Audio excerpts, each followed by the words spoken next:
think me, you, and Falk are geniuses.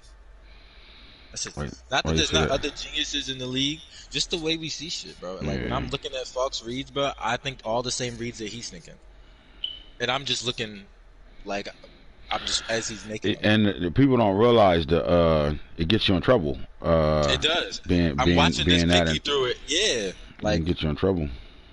because it's a perfect play he called. I was just able to like go underneath it and jump, and Kyler kind of sailed him on the throw. But if he throws it how he's like actually trying to throw it, it's a touchdown.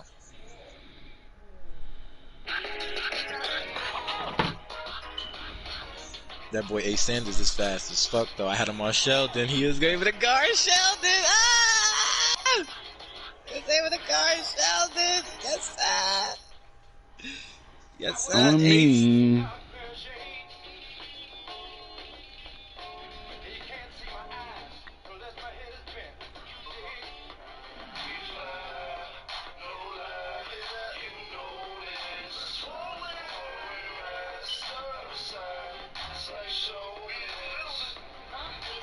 what episode is this? Oh shit. I don't remember the last one. Episode 8.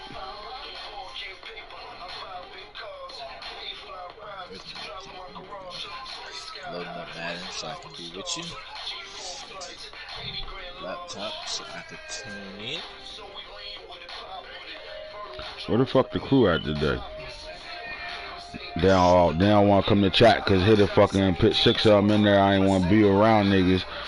And Hitter gonna just add 100 motherfuckers to the chat and shit. Then gonna leave. What's up with that? Fucking guy. Then disappear. I ain't heard from Hitter since. Him and Mike.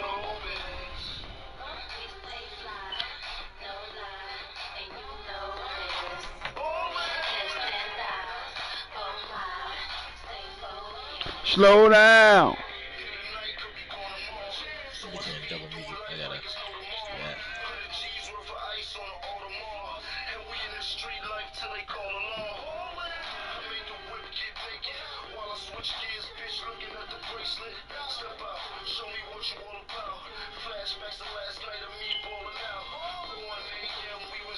I really wish I You could don't change be my inviting team. us laughing out loud. I've been on. Man, you could, any other time nigga be like, yo, you on? None of that. They just, alright, see what I'm talking about?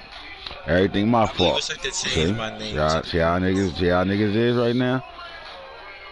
Everything my fault. I'm on your head. I'm on y'all heads. Anyway, episode 8 gonna be a little bit different. Balling with the Guru, man. We here to talk about some things right now. Before I go through any of the bullshit that I'm ready to get into, because we ready to get into. Like I'm gonna conversate my ass off. I just feel like I just think we need to do this. We need to talk about every team in the league right now, and I think we need to do it by division, and we need to do it by follow the leader, tone setters, the standard, and we're gonna. My favorite thing when it comes down to planning a. He said, whenever you make a chat, you should always add the main niggas. Yeah, converse. These niggas is idiots, bro. They be like an asshole. This nigga on 2 different motherfucking channels right now. Oh, my God. But listen, man. My favorite saying when I'm talking about franchise mode is, first you figure out who your division is. You know who in your division. Once you figure out who in your division, you build for your division to win outside of your division. That makes sense. So we're going to see today. We're going to talk about it and we're going to talk about those guys that have done that. You know what I'm saying? Listen, Don't get offended. It's going. Please don't. Please, I was just very good at it. Do not get offended. Do not be offended. Go ahead and say it. Take the criticism as advice. Please take the criticism as advice. Do not get offended at all. Something I haven't did in a long time. I haven't done the top players of the week in a while right now. So we go back to week 1. You see the receiver Jones up there, 5 catches, 248 yards. 49.6 yards catch. Goddamn, 3 touchdowns. And the safety for the Green Bay Packers had 6 tackles, 2 interceptions, and a touchdown. ETN set the tone in week 1 to say what type of season he was going to continue to have. He was balling, and he's been balling all year right now. You'll see that in a little bit. 28 carries. That's setting the tone right away. Week 1 though, 28 carries. Week 1 though, 28 carries, ETN. He set a mark. He left a message right then and there. You know what? Ronald Jones ain't in the league no more. Let me dead this Dobbins shit and all these other running backs. I'm gonna just say it like this: the best running back in the league is in Baltimore. I'm just gonna say it one time. Just thank me. Say thank you, and for me not making sure y'all know that. You know what I'm saying? But you know, I think from here on out, it's time for y'all to know that the best running back in the league is in Baltimore. I don't care about Bruggs. I don't care about Hits Israel. I don't care about ETN and all that. I don't care about all these other running backs up and coming and shit like that. You got the Barry Bake Sanders and all that, Boone Jackson and all these guys and the motherfucking Cummings and these dog ass running backs that's all over the league right now. I don't care about all that. I'm just saying. I really don't. The second best running back is in Baltimore too, except he played quarterback. Oh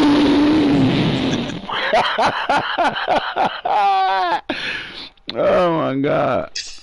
Oh my goodness. At least he throwing the ball 6 times out the back. What's up with these running backs? 28 carries, 10 passes out the backfield. Like, is that what are we calling that? That's smart football or that's butt ball? Like, since when did butt ball disappear? That's what I want to know. Like, we got so good over here in this league that butt balling disappeared and shit. Like, I remember Jimbo threw the ball 10 times out the backfield to a running back, gave him 20-something carries against Falk, and he wanted to fuck kill somebody. That nigga butt balled the shit out of me all game long. Now it's like that's the standard now. Everybody do it, and it's like nobody bitches about it no more. I think if your running back is the best offensive weapon, because it's like, all right, guys either play with, guys are playing with zone drops. If they're playing man, can your linebacker really stop a running back like Hits Israel, ETN? Nah, fuck that, Max. I'm out here playing the game wrong, dog. My problem is, instead of me doing this shit, I'm like, nah, I ain't butt balling nobody out here. Niggas is butt balling. Niggas is butt balling. It's definitely butt balling, but like, I'm playing the game wrong. I'm out here 30 times letting motherfucking accurate ass Lamar throw the ball all over the park and shit like that. Niggas out here giving the running back 30 and 20. Those guys just throwing the ball around like it's just everybody got their butt ball moments. I think you just refuse to have a butt ball moment within your game because you got so much going on. So you just, you know what I'm saying? Like, you're not interested in seeing fucking your running back touch the ball 20 plus times unless it's like some whoop ass moment, like you just trying to whoop a nigga ass, like, you know what I'm saying? Smash earlier. Football, whoop a nigga Like ass, earlier type shit. All right. 28 carries, 223 yards rushing, 8 yards a carry, 4 rushing touchdowns, 6 receptions, 50 yards, 8.3, and then the new linebacker over there, Middleton. See, people slept on this Middleton tie because you don't got activity coming from the Kansas City Chiefs, and these things will be cleaned up. Just know that we're not going in a real draft with guys playing 2 games, no games, and just keep getting away with it. Only Mark can get away with it. But Ben Middleton was the number 1 linebacker on the board a couple of drafts ago, and the fact that he's on the board right now, that shows you what he can possibly be if he's man, if somebody controlling that situation over there. Kyler Murray goes dummies, 28 for 34. 539, 7 passing touchdowns. He threw 3 picks that didn't matter. He was sacked twice. That didn't matter. Ambry Thomas for the 49ers always seems to play a good game. I mean, this guy always somehow, 4 interceptions from the cornerback position. That's big time football. 2 tackles, 1 sack. I don't know who he played, but them 4 interceptions is big. Somebody just kept donating to him right there. Trevor Lawrence. The last game I think we saw from Trevor Lawrence is this game. I might be wrong, but week 2. Trevor. So we had ETN pop up, then week 2 we had Trevor Lawrence pop up, 15 for 23, 507 yards, 6 in the sack. Castle, the young Lennox Castle, man, the Jamaican out there in motherfucking Buffalo and shit.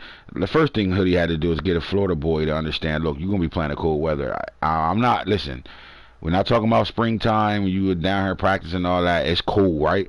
Get used to that, because when football season starts, it's going to be icicles out there. You're going to have to learn how to play in that. Well, this guy, adapted real fast. 4 tackles, 1 sack, 3 interceptions. He do a lot too, bro. How many sacks this guy got on the year? We'll get to that in a second. Elijah Manning, man. This guy said his quarterback's the best quarterback in the league.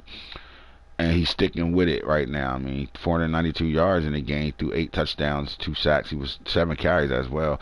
I mean, Elijah, how fast is he, man? Because you do a good job using his legs too at times. He just went up a speed, so he now has 87.92, but before he's been 86 damn near this whole time. Like So are we 86. looking at the new Patrick Mahomes while Patrick Mahomes is in the league right now, declining like a motherfucker?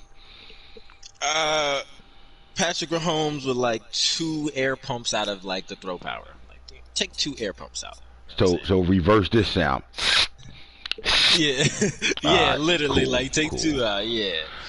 But I mean, this nigga out here just going dummies on who? I don't know who he doing that to, but like he goes and puts up 500 something yards and a lot of touchdowns with Trevor Lawrence the week before, trades him, and then come right back and do it again with the next quarterback, Sanchez. I mean, the last Sanchez we saw, he's remembered from the fumble ball, the running. Didn't he run into somebody's ass or something like that? One of his linemen ass, butt fumble and shit. Well, I guess he got, we always knew Mark Sanchez had a thing for black girls, man. We knew that, right? Because his black ass son over here going crazy over here, King Sanchez. He's like, yeah, all right for the. I like that move for the Jaguar. They set themselves up for about 7 to 8 more seasons, easy. 18 for 23, 567, 7 passing touchdowns. He threw 3 picks, sacked twice. 2 rushing yards. Queen stepped up 2 for tackling, 2 interceptions. That was week 3. We go on to week 4. Jerry Bradshaw. Week 4. Jerry Bradshaw shows up. The quarterback that guys keep saying, he's not a lean. He a system quarterback. I don't know what y'all talking about. This guy ain't fucking lean. come on, folks. We can't allow it. I don't know what y'all talking about. This guy ain't fucking 69-7. Whoa. I'm just saying. Bradshaw's elite. Stop saying he's not. I mean, 28 for 33. I mean, the guy don't like when you see clean numbers. You see, I talked about this already. You don't see nothing underneath that. All these guys throwing for 500 yards and 7 touchdowns got 3 sacks, 3 picks. Not this kid. This guy is clean. It's clean, super clean. Right? I like him, man. Max, man, have he made you change your mind about this quarterback yet? I mean, you know this is Keep It Real Saturday, right? We shook Sucker free Saturday, Max. We shook his hand and commended, the quarterback when he put together the hurry up drive to get that go ahead win about 2 seasons ago. I think now it's just what I'm saying, like we still believe that our quarterback is better. And then after that season, he then went on to, I think that same season is the season he won the best quarterback award. So I mean, we commend him. You know what I'm saying? But we still believe our quarterback is better. There's no doubt about that. The sucker free Saturday, right, Max? We're not dancing around questions right now. Now. It's a simple yes or no question. Do you still think this quarterback is not elite? Oh, no. I just said that.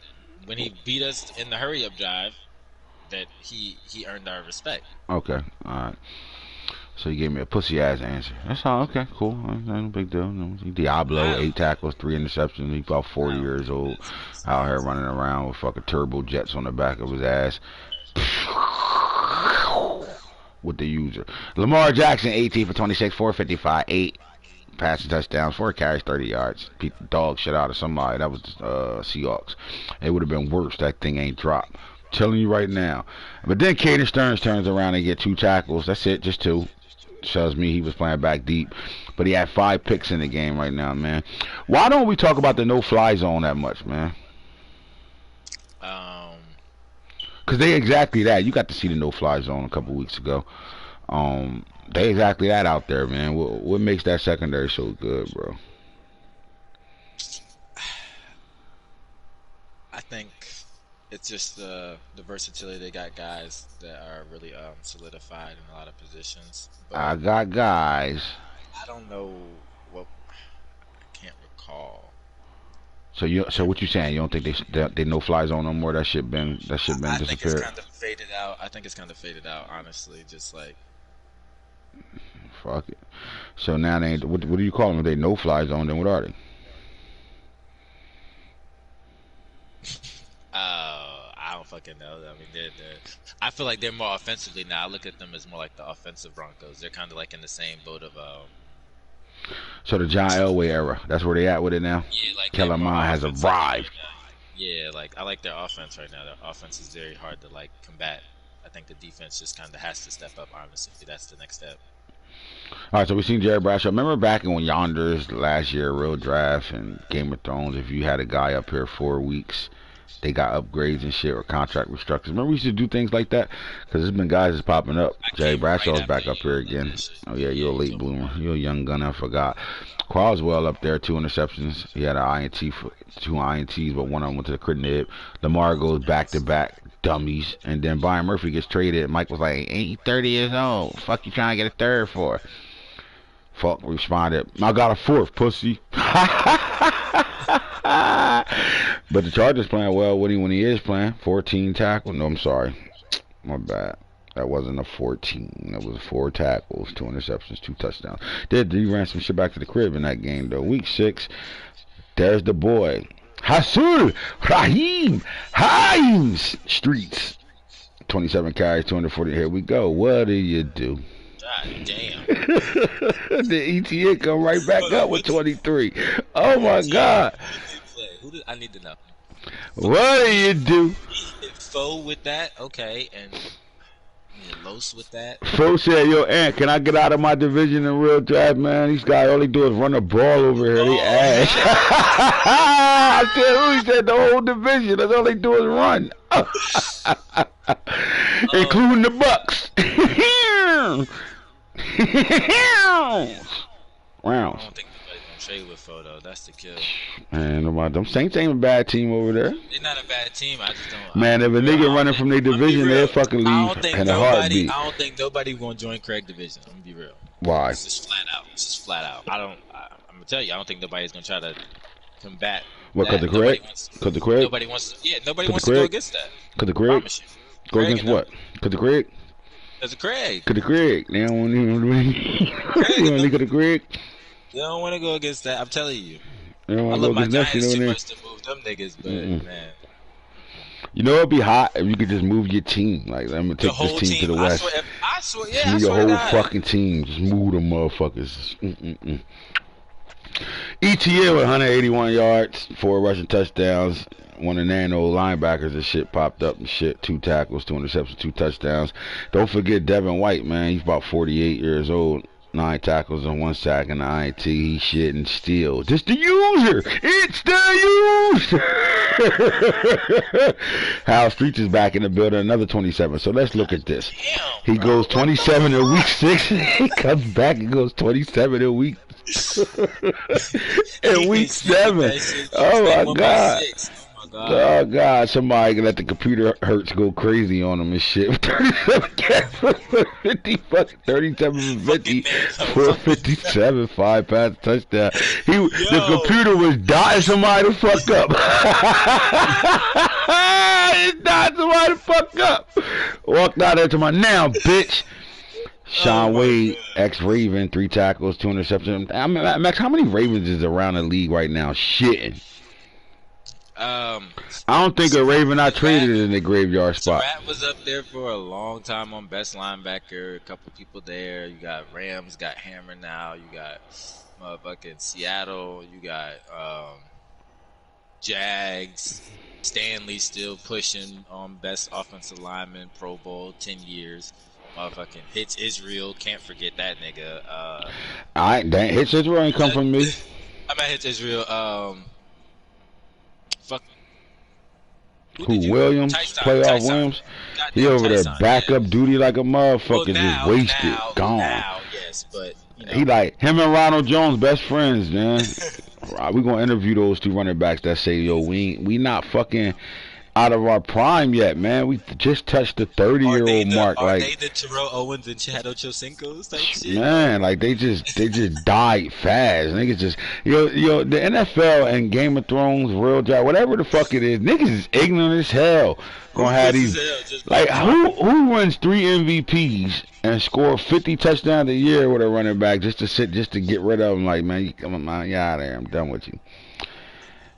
They don't even keep like ain't no ceremonies, you know, ring of fame, none of Farewell that shit like season. I ain't seen that farewells. How yet. you doing? I Yeah, wish the man. fuck I Damn. would send Lamar somewhere the fuck else. What crazy as hell? He sitting right on that I roster. He can't gonna joke. I chill. sent Saquon. I, I sent Saquon to LA. man, you right to LA, big city of dreams, and everything in LA ain't always what it seems. You might get full when you got a 2,000-yard back. When he come to LA, you ain't gonna get jacked. Graveyard.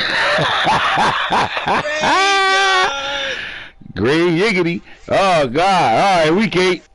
Samuel, I will not say the Jackson part of it. 13 catches. There's a battle going on right now between a diaper dandy and this Samuel kid right now. And quiet as kept, Rashad Bateman is having a hell of a season this year. But this kid had 13 receptions in the game, 568 yards, 43.7 a pop, 9 receiving touchdown. Who the fuck he played, bro? That better not been a computer, because he going to be spinning like a motherfucker. Oh, my God. He played fucking hero. Oh my god. He did that a hero on week 9? Yeah. Well, it's 9 or it's 8. It's 8. Week 8. Week He 8? done. Yeah, he did that to hero. Oh, my God. Hero Burgers. Well, at least if he did that to Hero Burgers, we should be seeing that receiver Hero Burgers got up there too. Because I heard he was a dog. Fuck, I need this Robertson kid, man, from Green Bay. I'm hearing he a fucking problem. I mean, anytime guys just start talking like, yo, man, the Green Bay got a receiver over there, boy, this and that. We need to see him popping up, especially when you gave another receiver 13 catches. I mean, did he throw to anybody else in that game? I mean, he literally just said, it ain't a corner over here that can cover me. We just gonna disrespect him. The fucked up part about it is, old ass Samuel had 13 catches and he was getting the ball thrown to him by Robert Downing Jr. Just think about that. The fucking Iron Man throwing him passes all over the place and shit. Tony Starks bombing the shit out of it. I would rather you name him Tony Starks than motherfucking. I mean, this weirdo shit, man. You eat shrooms. I know you eat mushrooms. You got to eat shrooms. You got to. There's no reason you get on a game and see that. Visualize these We got the names. receivers caught the ball, but yeah, still that's why. Oh, he said his guys was out. Them two old ass motherfuckers that he played at true linebacker. You know, the guys that got suspended, the guys that he played at true linebacker. He turned the corner to a safety and then moved him straight to linebacker. I mean, all right, man, chilling. All right, but this the kid I like over here, Orlando Jordan. He balling with him, bro. Like, that was one of the best pickups in the draft we had, man. Orlando Jordan, man, superstar, X Factor, strong safety, rookie, 5 tackles, 3 interceptions. Max, tell a story again on this guy, man. This is Michael Jordan's long lost son. Mike had him while he was the owner of the Charlotte Bobcats. Mike had him. Why he didn't play basketball? Because he was a letter jacket, two letter jacket sports guy. He was nasty in basketball. The question is, why was he so good in football? Because he got drafted high in football. I think it was a first round pick. I believe so. From what I recall, you know, when the scouts went to go look at him, you know, because we went scouts out there in North Carolina to go look at him.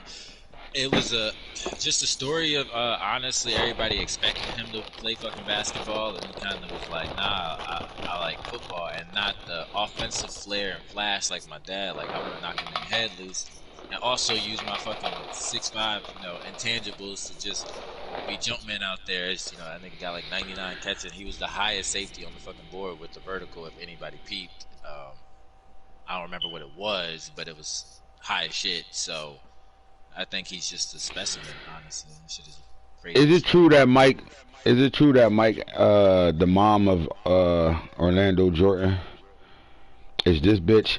My milkshake bring all the boys to the yard, and damn right, it's better than yours. Is that true? I mean, our TMZ been reporting that shit, but is that true? I mean, they trying to keep it under the wraps right now. Are we breaking news right now?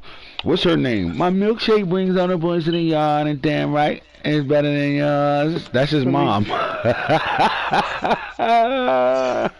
report says, you know, he really, you know, with the Jordan name, he kind of, I told people he was Michael Jordan's son, but nobody really believed him. at Jordan kind all. of undercover asshole. Yeah, he an So asshole. That motherfucker don't so claim shit. he got him the easy Fucking acceptance in North billionaire don't claim his Carolina. kids and shit. I was about to say, yeah, he got him the easy acceptance in North Carolina, but that was really about all he did for him in the sense of like lining that shit up. But he was gifted to be the height I of mean, if his I'm spot. him, I'm saying, you know what? I'm in the league right now. I'm averaging 3 interceptions a game right now. Fuck my dad. I make my own fucking name. And then he just gonna be the brand. Like he can't even. Do he wear Jordan cleats? That'll be the I, thing. Go I look at this guy. I'm See if about he to go got on a look pair at of him. Jordan cleats. If he don't got Jordan cleats on, he really don't like his dad. Yeah, I'm about to go look. Honestly, I wouldn't expect him to. I expect this nigga to go put on something. Nah, he can't have the last name Jordan and got on a pair of Adidas and shit. Nah, not Adidas. Nah, I wouldn't even say Adidas. Do you still like go Nike though? Just to, like Jordan was part of Nike before he was all the way Jordan. You know what I'm saying? Do you homage it a little bit, or is it just all the way fuck your dad and you're just like Jordan? I mean, fuck Jordan. Like, I don't know. Lamar comes back and throw for 609 yards, 7 touchdowns. He rushed for 93 yards and a touchdown too. But then Stern says, "Fuck that. Had 5 picks. This time I'm gonna get 3 tackles, 4 interceptions, and a forced fumble. Balling." All right, so we go to week 9. Jawan Hudson is still he alive. got on he got on the Jordan 99 fives. Okay, that's what's up. Yo, I just need to know this. Who the fuck did Jawan Hudson catch 15 catches on? Oh my God, niggas is letting one receiver go dummies, bro. God damn. They go Jordan again. Oh my What god. week was this? Week 9. Who the fuck the Saints play? Oh, I'm about to go look. JoJo won. Jawan Hudson. Wow, week 9 he played Los 15, 4, 11, 5 touchdowns. Jordan comes right back and got 6 tackles and 4 interceptions right now, man. At this point, the diaper dandies is just disrespectful, bro. Like flat out. Like, there's some diaper dandies in this league that's just flat out disrespectful. Lamar comes back, though, for 657 and 7 touchdowns. Look like somebody shitting this year. Steve Israel, man, part of the Israel clan. 7 tackles, a sack, 3 interceptions, and a touchdown in that game. That's week 9. We get to week 10. And Sidney Cake pops up, 376 yards passing, 4 touchdowns. He had 7 carries, 54 yards, and rush for 2. And then Reeves Island, man. Benji and Reeves Island, man. Benji out there in Washington for those that don't pay attention to our league. And Reeves is out here in Arizona right now, man. And both of them guys are really good players at their positions for their teams. Both of them are really good. They're twins, by the way. Now, how you ask me this? How they twins if one came out a year before the other one? Think about it, stupid. Don't be hero burgers right now. Make it make sense. Is Reeves better than Benji? You play Benji twice a year. Is Reeves better than Benji?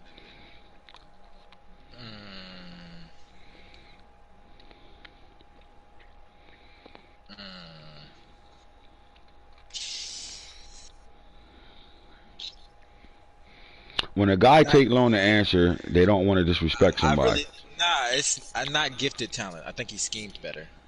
I think Benji's better gifted talent. I think Okay. Reeves is just schemed better. All right.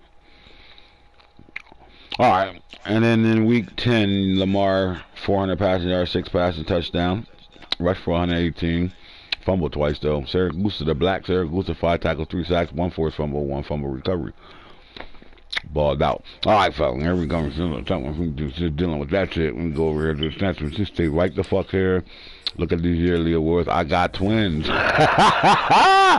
You really got twins in real life. That's why I said don't be no hero burger. Hero burger really got twins in real life. See, people don't be seeing my messages when I be putting up shit and I say stuff. I'm just not talking for my health. I always make sense when I don't make sense, if that makes sense. You think I didn't know that? My boy got twins. When we gonna put the twins on the game, Hero Burgers? I mean, like, damn, go put the twins on the game before it's time. It's too late. Before you can't change I the was name. just about to say. Go I put the was twins on the just. game, dog. One of them the receiver. One of them the Najee corner you got that you thought was my son or something, I guess. Go Pitt changed his name to one of the twins. So you got the 2 twins on the game, one at receiver, one at corner. All right, the MVP race looks like as such. Lamar Jackson is number 1. All right, Max, we're at week 10 right now. We're actually in week 11, but week 11 doesn't count yet. Is it safe to narrow this down to 5 or 3 at this point now? So when we go through the awards and, the MVPs and all that, is it safe to start to narrow it down to 3, or is too much football left to not go 5 at least?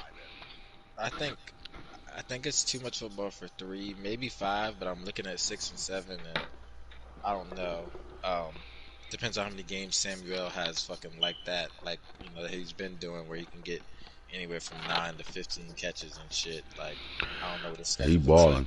like, He is balling. I'm telling you right now, it's a battle right now between MVP, him and. So I think 5 though. He won't win MVP though. All right, so Marmar at 1 again. The last time Marmar was in this situation, he had his heart broken by fucking hits Israel.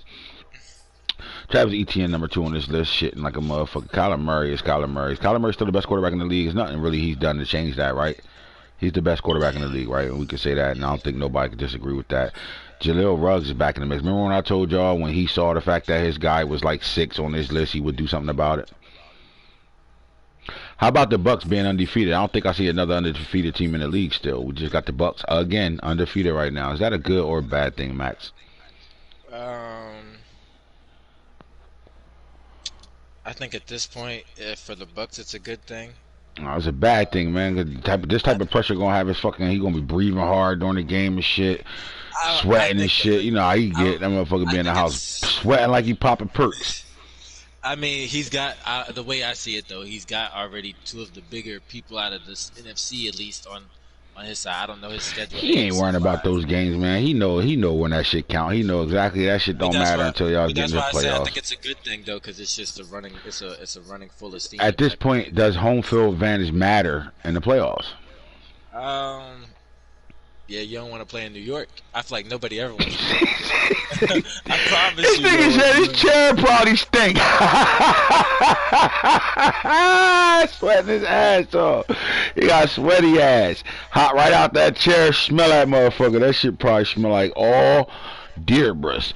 Alright, so I like Ruggs though, and I think Ruggs with 6 games left got a high chance of really moving back up this list some more in this situation, man, for real. And then Tremaine Bass, man. In fact, look, man, you got a owner of the Raiders and the owner of the Bucks. They're brothers. The younger owner, I don't know how he got that job. To me, I think some bullshit going on. You know what I'm saying? Like how he got that job. He's the owner. He's not the head coach and shit. How did he get? You know what I mean? The Davis family let him own this team. You be sweating. I don't give a fuck what he talking about. Anyway, Tremaine Bass, man. So Max, let's talk about this for a bit, man. Older brother and younger brother with their run games right now, man. Is there any similarity between their run game, or is just the fact they both really good at running the football? I think they're a little similar in the style of running, but like their actual running, like the way they run, I think they differ a little bit. But they are good runners and they're consistent runners. I think that's an important part of their run game, is that they're consistent with it and they're okay with the little punches, and then they know they'll eventually get some big punches. I think it's run gate in his family's household. I think they be doing a little bit too much. Like, is it illegal for them to bounce things off each other? For example, like if the Raiders at halftime be in a situation, he while his team is with the offensive and defensive coordinators, he calls the Bucks coach and be like, look, we getting our ass kicked, we can't run off tackle right now, and then the Bucks be like, fuck it, get him on fire and run him up the dives. Is that illegal? When he come back to the game and give him 20 carries up the gut and them dives start to work because he on fire? I definitely think is that run gate? Is that calling brother gate? What gate is that? Is the gate is some type of gate? Yeah, we're gonna have to call it. We're gonna have to. I feel like we call it run gate. I think the NFL Game of Thrones PA will meet as an organization and definitely investigate on that. NFL investigates in New York. The Game of Thrones investigates in Jersey. So they'll investigate and look at that, because I definitely don't. We like make phone calls and shit to the booth, but we're not making cross the net phone call. You know what I mean? You know what I'm saying? We gotta check them headphones. You feel me? Like you think it's Check them coming from in the headsets. press You're on box and field. shit, Yeah, and exactly. it's You're on really field. coming from fucking all the way in They on a Florida and whole shit. different frequency in Florida and shit. Yeah, so I definitely don't. We gotta Yeah, because investigate the it all. truck driver was driving down I-95 and he caught their conversation and shit, and that's how we found out it was some gates going on and shit. Right? That shit called truck Call driver that run gate. announcement gate. You gonna call that run gate? Yeah. Call that trucker gate. Out there giving out advice and shit in the middle of games and shit. All these gates going up right now, man. What's about these coaches and shit? Why is Joe Judge always in a fucking running for coach of the year? Like, what does this guy like Joe Judge? Who the fuck is this guy, and why is he always in a fucking running? And did he win like 3 straight or some shit like that? He looked like he fucking Ronald Jones out Yeah. this bitch winning coaches of Yeah. the year. Yeah, we won three, and then I think somebody got the fourth. I want to say it was like the Broncos or some shit like that, and then we fell off for a little. But I think it was just about being ahead GM wise. Like at that time it was the Metcalf and the other shit that put us in a situation and capitalized, and then we got quiet for a little bit, and then we made some moves recently that put us in the Gremlin mode, and now the Gremlin era has started, and the Madden's recognizing it kind of. Well, your top five coaches is racist ass Urban Myers, Joe Judge, Cliff Kingsbury, man. He's about this is my guy. I like Cliff, man. Cliff, I like him a lot, man. Griffin Murphy and shit. This nigga ain't got no face. I don't know who the fuck he is. He just running around here and just straight no face. And then Bruce Arians is number five for the Bucks sitting out here, man. He one of the blackest white coaches we know. We fucks with Bruce Arians. Just in real life, we fuck with Bruce Arians. You know what I mean? He relatable. All right, Offensive Player of the Year, Lamar Jackson. Do we go five here, Max? Enough games left to still go five? I Um, think so. I like the five that's on this list I right like the now. five that's on there. Yeah, so yeah. So let's talk about it, man. Lamar Jackson is having an outstanding season again this year, man. His only blemish on his schedule so far has been those interference ass Cardinals that's been in the way of Lamar Jackson's success. Can this kid go through his career and not get over that Cardinals hump? It gotta haunt him. What do you think? You think that bothers him? I think at this point it definitely has a demon on his shoulder, if you would say. 2 years ago, he had an MVP run, and the Cardinals jumped in front of that. Yeah, Think that's what I'm about saying. that. They I just think in the it's way. just yeah. I think they've definitely shown that they can fuck with Lamar as far as mentally getting his head and shit like that, and then eventually have sometimes cost him cost him the big one. So Yes, they sir. definitely are fucking with him. But I think the Ravens organizations put things around that to kind of help him out, make him feel more confident. That's why you see him consistently trying and showing his ass. All right, Travis Etienne, man, he getting the carries, he getting the job done. I like the fact that Travis Etienne, and when you look at the see, too, what you can't do is look at the Jaguars and be like, it's Travis Etienne. You stop him, you win the ball game. These guys got weapons everywhere offensively. But Travis is still that one player that's just unstoppable over here. Like he gets it going, he gets it done. They got enough weapons to be able to win without a Travis Etienne, but I don't think they can. I think he's that important to what they do offensively that if he's not having success, they're in trouble. Um, with that being said, at five, you see Bateman's on this list right now. I think these two guys go hand in hand on this list. I think Bateman is having a great year because of Travis, and his production and how he plays the game this year. He is in attack mode this year. We've seen him do some things all, through the 6 seasons we had. But in season seven, do you feel like he's in killer mode this year? He's definitely showing that he's in killer mode and just like a full-on leadership role, leading his team to like wins or to stay very competitive in the big games. And I think he's looking to carry that shit right into the playoffs. So he's starting to get his head rolling now. Yeah, I like what he's doing this year for that team, especially with that young quarterback coming over, and they mash that quarterback because he's playing well for them, but they allow Travis to really be the guy face of this fucking franchise. Duval, stand up. Diaper Dandy, Tion Pitch, Max. Go ahead, man. Talk to me about this kid. What the hell is going on with the Diaper Dandy? Why is he having such an explosive year this year? Um, he's just the rebirth of the air raid offense that Lamar's the spread offense that they're capable of.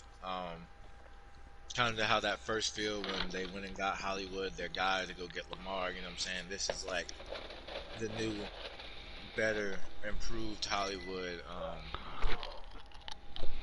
I think he's instantly Lamar's favorite option, but he's not his best option. I agree with that statement. Favorite And that option, but right not there his says best a lot. option. And that says a lot just about like what's going on right now and the trust Hmm. within the system to have his favorite option be shitting the way that he is. Hmm. I agree. Hmm.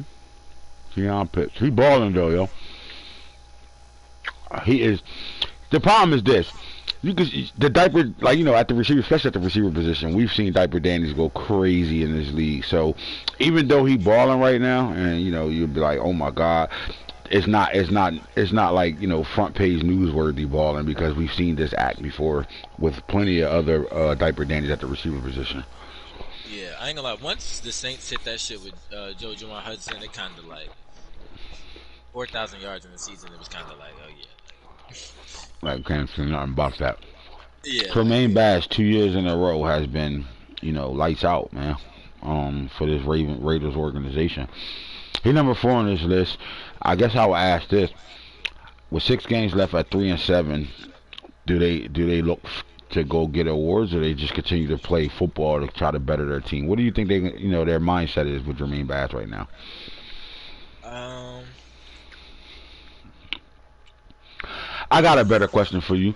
Why aren't they having the same success that they had last year as far as record wise with the same system? It's the same thing I is think it's happening. because we don't see a receiver. Not well, because we don't see a receiver up here, or I don't know if we'll see a receiver in best wide receivers for the Raiders. But 2 years of running is good, but we've seen people adapt to that style of play, especially with the division that he's in.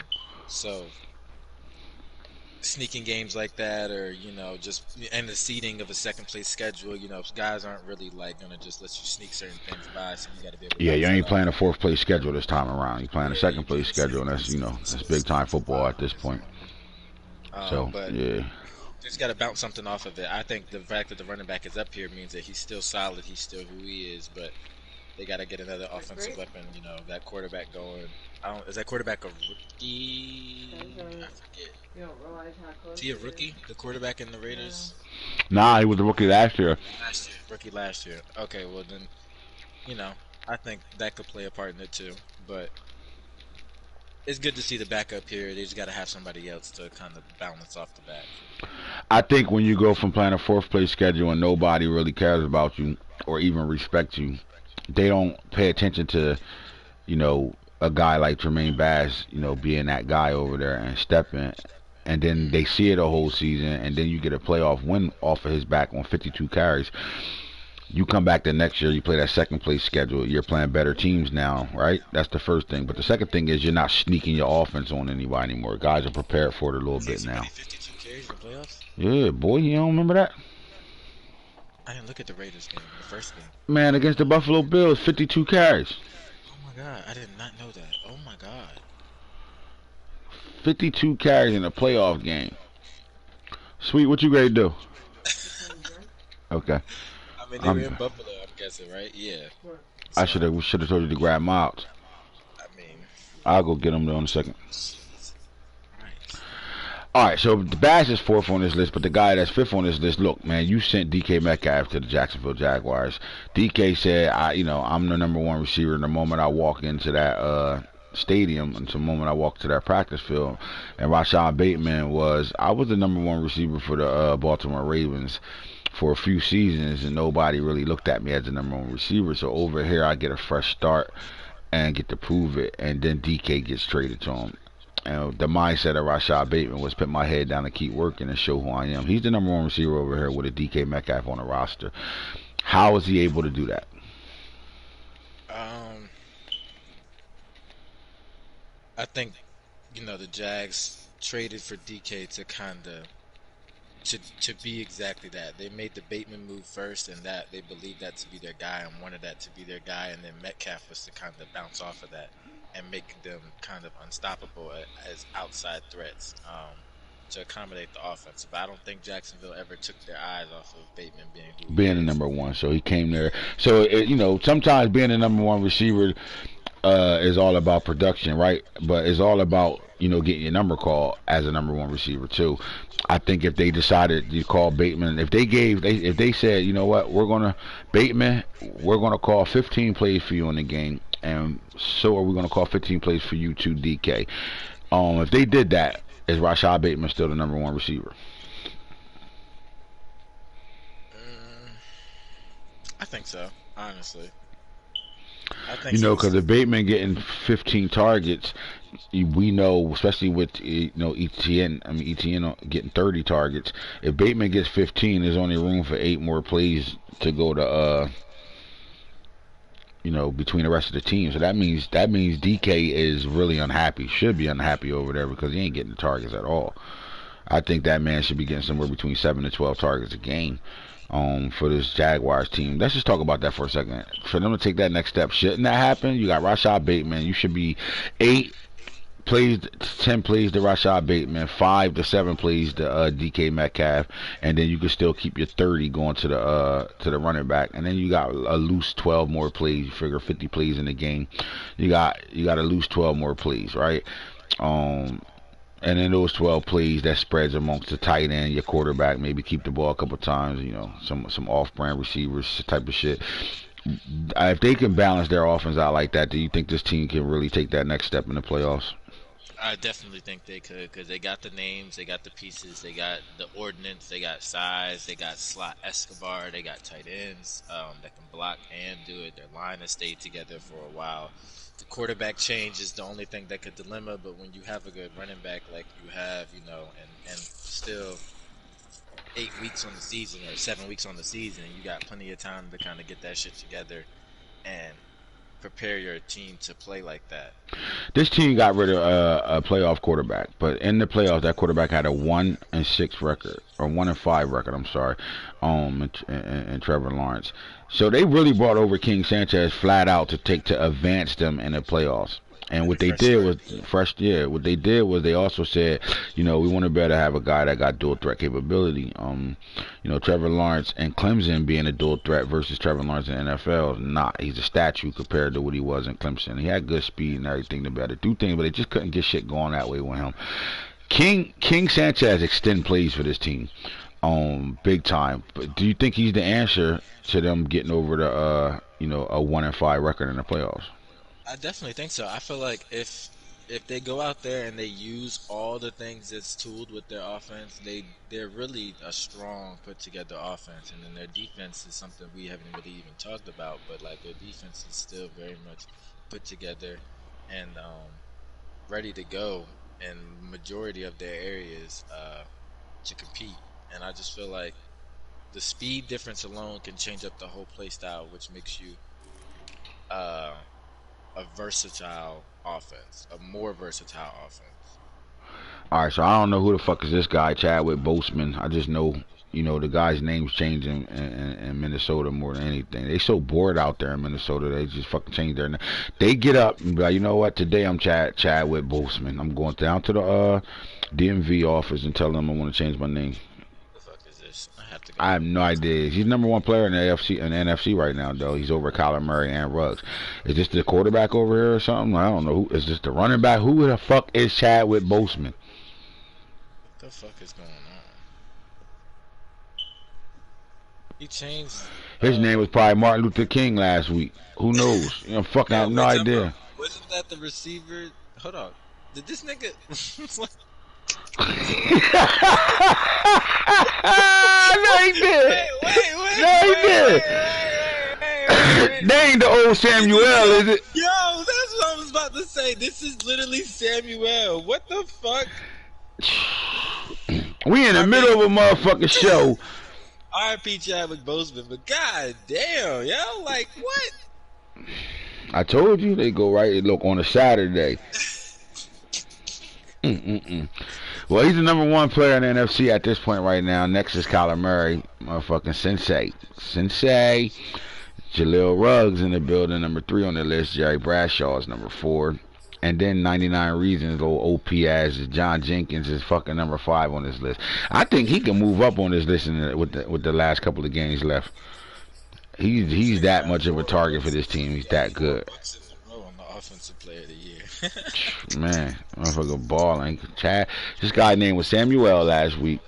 We get on the show, and in 2 seconds, his name go from Samuel Jr. to Chadwick Boseman. Oh man. Fucking guy. Oh my god.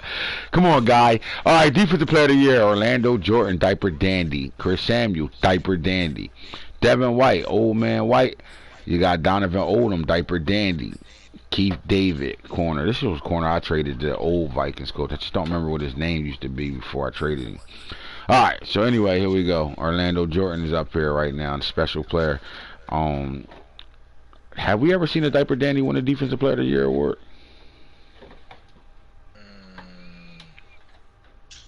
I think Bond lost to Isaiah Simmons. So we got two. This was the number one corner on the board, right? And then Orlando Jordan was somewhere between the fourth, I think the fourth best strong safety on the board. Devin White is a grown man at the middle linebacker spot. And as long as they got a Devin White, they got a chance to be, very special. Be outside of the, when you talk about the man in the middle guys, he's exactly that. Donovan Odom, a young safety right now, is number 2 free safety on the board, sitting there. And then Keith Davis at 6'3", with good speed, can pretty much do anything at that cornerback position for him. He's their number 1 corner over there too. Shout out to the Vikings with Keith David. Don't know why he named him that, but whatever. AFC, your defensive player of the year goes as far as Steve Israel, the number 1 pick a draft ago. Denzel's son. Huh? That's Denzel's son. Kendall's son? Denzel's son. Oh, Denzel's son, Keith David. In real life? Yeah. So he named his cornerback Denzel Washington's son. Oh, man, he sniffed powder. I don't give a fuck nobody say. On a Saturday with a dollar bill. Ow. Or it could be that old ass actor too. Tear that shit out. On Greenleaf. On Greenleaf? Yeah, the old black guy. Old black guy, Keith David. That's the motherfucker, the Aaliyah dad. Aaliyah dad bodyguard. That nigga, right? On Romeo Must Die. Look at her looking at her butt. Yeah, that thing poking out. Take them shits off. You won't be going nowhere else in those. Alright, man. Anyway, Cage Stearns, man. These safeties up here and these corners up here putting in work. But Steve Israel balling at the number 1 pick. He played really well as a rookie, as a diaper dandy. But in his, young gunner season, he's kind of stepping up over big time right now. So you got Steve on one side. Speed demon Steve, and then on the other side they got AI right now, who I think could possibly be the best corner in the league. Just my opinion.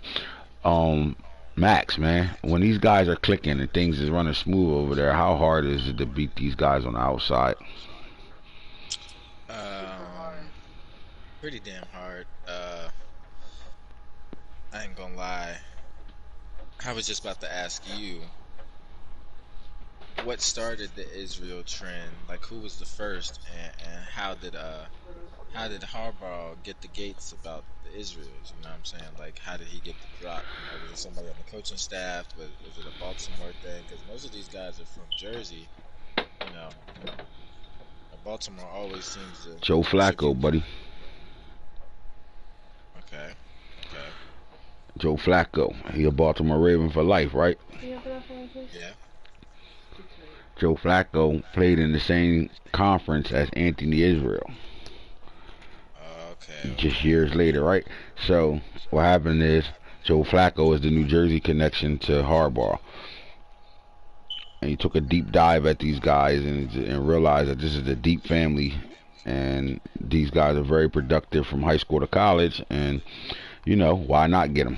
If we can get them, get them. It seems to have been working out for them right now, right? You look at their secondary, you're dealing with Anthony Israel came first. Then you had Najee Israel at the safety. Then Ron Israel at the safety sub linebacker package. And then they drafted Steve Israel. So we're looking at, on defense, and their whole secondary is full of Israels. Can you imagine that team? Bunch of fucking bad shit kids. And that's the problem. They all had cadre issues. But you know what better place than Baltimore, Charm City, for them to go and they close to home. All of them, you know, they needed that. They needed to be close to home too, where they can get back and forth and shit. Um, you know, simple as that. But the fact is, they all are dogs at their position, respective positions, and you know, it works out for us, man. Um, and I think it started a trend. The guys going to go get them when they come out in the draft. This guy's going to go get them. You know what I'm saying? But Harbaugh jumped out the window to go get a Steve Israel. You know what I'm saying? He also jumped out the window to get Najee Israel too. He got Najee through a trade after the draft a couple years ago, draft number 2. And then Steve Israel, he bust all types of moves to get to the number 1 pick, right? They gave up Hollywood. They gave up a lot of players to get to this Steve Israel pick. And see, let me ask you this: is them getting rid of those type of players they got, and then you know seeing these guys in their first 2 seasons playing the way they playing, was it worth it?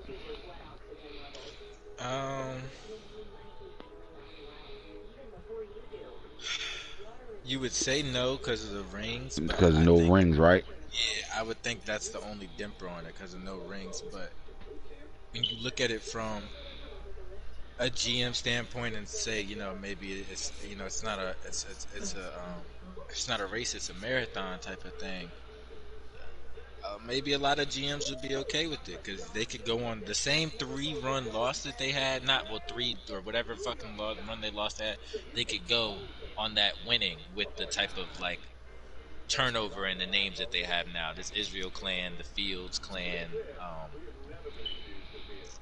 fucking, you know, the receiving core. They almost got the Griffin clan, like, you know, just shit like that. You know what I'm saying? Where I think those names and those turnovers will help them, you know, possibly look at it and be like, oh yeah, we did the right thing. You know what I'm saying? And we did it with the guys that we want. Right. Which is the most important part. All right, so number 4 on this list, number 4 is on this list is another diaper dandy, and I'm talking about the diaper dandies because we're starting to see a lot of them pop up at this point, and that starts to happen as you get deeper into draft classes in our league. They got to be able to come out good enough to play. So you know, Lennox Castle is balling out. This guy is not only doing it from the deep safety position, he's getting sacks. I mean, he plays in every team's backfield more than the backfield they got. Like simple as that. So he balling. Saragusa is back on the map.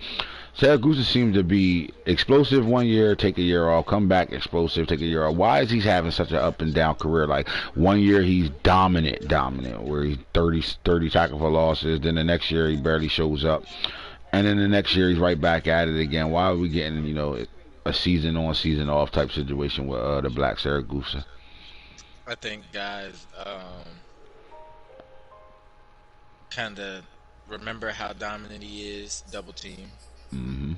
Then the next season they kind of forget because they were double team, and then they don't. And then the fact that, you know, every now and again he's not training new D tackles, but he had to train and help out a Peppers last year. You know, fucking the other. They kept Mincy, but they traded another D tackle, I think. So then I had to double down on that. So it's just, you know, little things. A lot of movement going around. And then the scheme, you know, defensively, the scheme changes. He goes from a guy that they let loose to a guy that they just want to hold, you know, just clog up the line, you know what I'm saying, with your big frame, just getting away so these linebackers can swarm over there right now. AI has 4 return interceptions in his last 2 games. Najee Israel, from that safety position, he's playing at a high level right now. All right, so that's the top 5 there. Let's go back to the NFC. I don't think I showed that. Yes, I did. So let's go back here and look at Offensive Rookie of the Year. Let's look at the real diaper dandies. Deron Thomas Jr. We made fun of this pick. He drafted another quarterback, but it seemed like the Eagles somehow, some way, always seems to make things work out. And I'll get into that conversation when we talk about the divisions right now. But Deron Thomas Jr. at quarterback right now, you know, they sat through him developing. They got him unlocked, and now, you know, they handed the keys to him right now. Do you think this is going to pay off? Let's look at this as a future thing and not the 5-6 record. Because at this moment right now, they're still fighting for a playoff spot. But how do you like this quarterback now that they said, this is our quarterback now? We're not confused over here. We got rid of a guy that could be in the way of him being as great as we want him to be, and let's do it. I mean, they traded for Trevor Lawrence, sat him on the bench to have as security, and said, let's go. Now that this guy is the main quarterback, you've played this team over here. What are the Eagles getting? You haven't played the Eagles yet? That's what I was about to say. I haven't played the Eagles yet. Okay, Hitter played them. What do they got with this quarterback? They got a true dual threat quarterback. He can give you the to pass the game and then also take off and run on you when the play breaks down. I mean, with 94 speed, 94 excel, man, I pitched this guy in the top 5, no, top 10, I would say, at quarterbacks running right now. I would put him somewhere like top 5. I mean, he's faster than Fields still, right? No, Fields is like 95, 95. All right, so you got Lamar Jackson, Kyler Murray, Sidney Cake is up there too, speed wise. I think he's somewhere like 6. I say top 10, I would say. And they got a guy, but this the thing. When you plan the Eagles, have they opened up? Let's call it the RPO game. Have they opened up that part of their game where they're really calling design runs for their quarterback, or is this is just the pass ain't there, the read ain't there, take off? It's a little bit more of the pass ain't there, take off. All right, so they didn't even engage into that yet.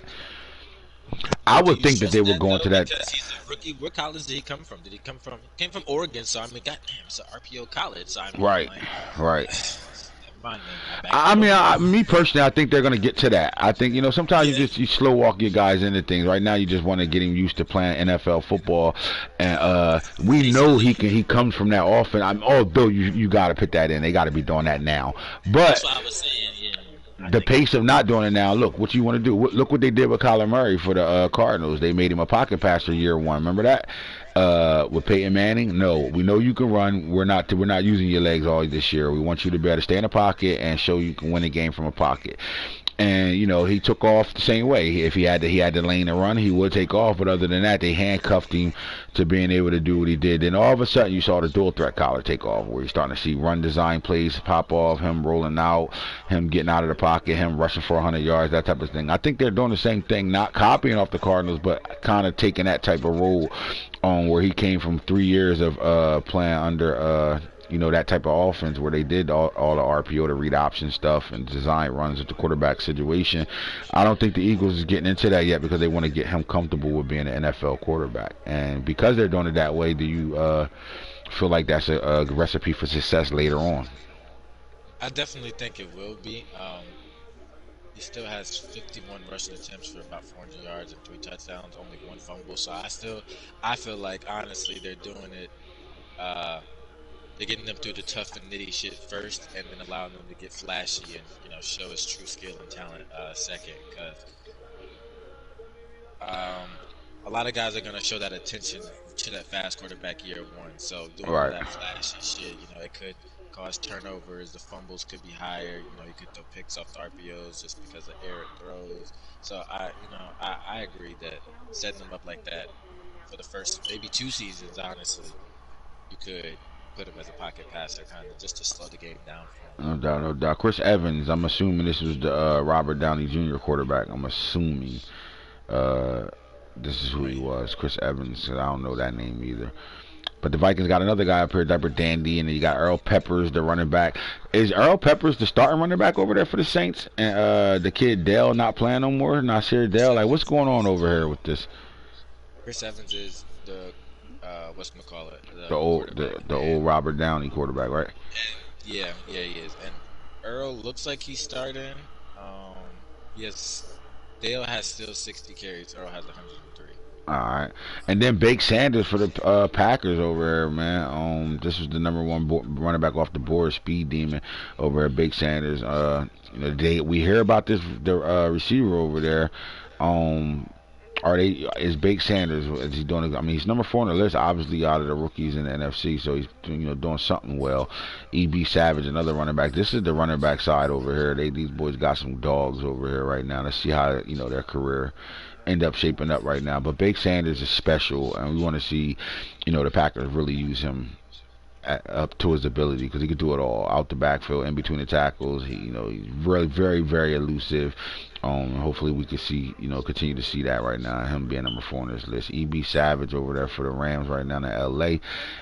Is a guy that I think he's going to find his stride. Right now he's unlocked. He's getting to the pack where he can run in between the tackles for a small body running back. And he's very powerful for his size right now. He's off that family tree, the Savage tree. So shout out to the Rams and EB. All right, over here, the Diaper Danny, Tion Pitts is there. You got Spencer Moss, the running back over here. For now, again, is this running back the new running back for the Dolphins? And we're not seeing Nuna East no more. With Spencer Moss in the building right now. Jackson State, the two top diaper dandies in the AFC are both from Jackson State. Tion Pitts and Spencer Moss. Huh? 151 carries. I said, looks like a full replacement. 151 carries to 27 for Noonan Eve. Oh yeah, Noonan just lost his job. And if I'm the Browns, I'm hollering at the Dolphins for the running back Noonan East. Flat out, you're looking for that type of running back. He's sitting on the Dolphins roster right now because they moved on from him. Spencer Moss is the new guy over there in Miami right now. Danger Griffith, number 3 on this list. Their quarterback Mike Weber is 4, and then Justice Keys, he is a monster. This was the number 1 receiver on the board who had character issues, who dropped from round 1 to 4 and still got picked up in the first round. But you know, he turned red because of his character issues. He's playing pretty well for the Browns. But why are the Browns 6-5 this year after having the type of season they had, playing all the way up into the AFC Championship last year? This year they have a 6-5 record, 1 game above 500. What happened? I would say Can't say second place schedule this year because they've been playing the second place schedule for about 3 seasons now.